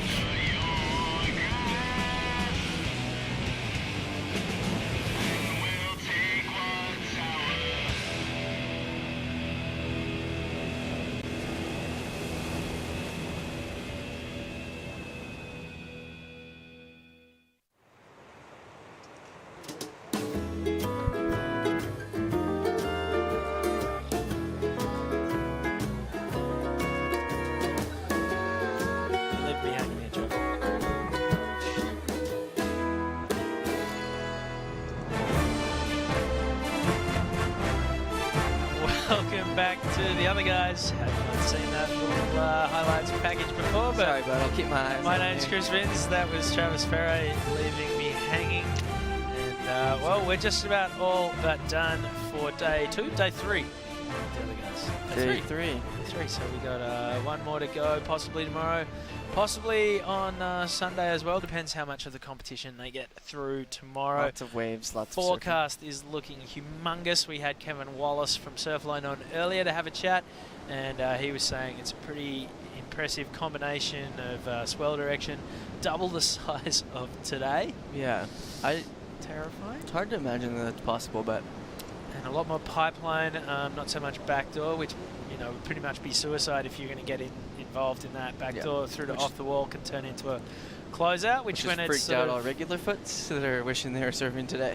Yeah, when there's small buildings falling on top of you, you ideally don't want to be there. Pipeline has a channel, so it's still going to be terrifying. What else did we learn from the show today, Well, Travis? first of all, we just learned, I believe, that Kalani David, our team rider, just won his heat and advanced on. Yep. So he's going to be out there tomorrow, which means I don't know what our incentive program is, but we might want to look into that, make sure we're not breaking the budget. More of these? Yeah, I think he gets one of these. Yeah, definitely. So we're going to be So that's backing fun. our boy tomorrow and hopefully on to finals day, Super Bowl Sunday. Looking like the schedule might be a dream. We could be wrapping up just in time to knock off and watch the Super Bowl. We could be the pregame, watch Perfect Pipe, see who wins the comp, and then straight in the Super Bowl. Could be a big tailgate. day. We might have to turn the theme from brunch to tailgating on Sunday. That would work. What else did we learn? We spoke to Chloe Handino all about his bachelor party, which seems to be ongoing because he's got he's himself still a thing down the backyard. bacheloring it up, watching The Bachelor, and yeah, hanging out. Sounds like spending time in Hawaii before the season. Gonna go, I think he said, straight to the Gold Coast. Yep. Not even gonna pop in at home. He's ready to go. And he's going for Tom Brady on Sunday. Is that controversial? There's been a bit of talk about his football fandom. Oh, who? Chloe likes to go for the winner. He's switched teams a few times. He is a legitimate sports fan. I will give him that, but he went from the 49ers to the Rams, and now he's back in Tom Brady, so it's a little bit confusing. Well, he's a sports fan, and he did tell us that he's psyched to put on the red, white, and blue tracksuit, hopefully, for the US 2020 Olympics. We spoke to Dave Prodan from the WSL about all that might be covered in the Olympics, the schedule for next year on the World Tour, what's happening this year, what's going to happen with the wave pool. And we heard that the dock could be surfing a lot bigger wave next year. Yeah, from Mitch Mitch Colborne, he likes the idea of taking the dock, which we reviewed in depth, to maybe some more serious waves. So that's pretty Which, exciting. if you saw the chaos that it created in relatively small waves, kind of exciting. Yeah, and we had Mikey Wright come on for a chat as well. For such a wild man, he's so laid back. Yeah, I can't. Yeah, who knows? He could lead the party tonight. He could lead the party at Third Reef Pipe tomorrow, and then he could also just cruise. Exactly. So we've had a hell of a day here on The Other Guys. It's been fun hanging out with you. We're going to do it all again tomorrow. Keep watching the Volcom Pipe Pro on Red Bull TV. Keep following along with our adventures on Facebook Live, whether that's the Red Bull Surfing or the Stab Magazine pages. We'd love to hear your thoughts and your feedback. For now, this is The Other Guys for day 3. We'll see you for brunch tomorrow morning. Don't go anywhere. Cheers. Cheers.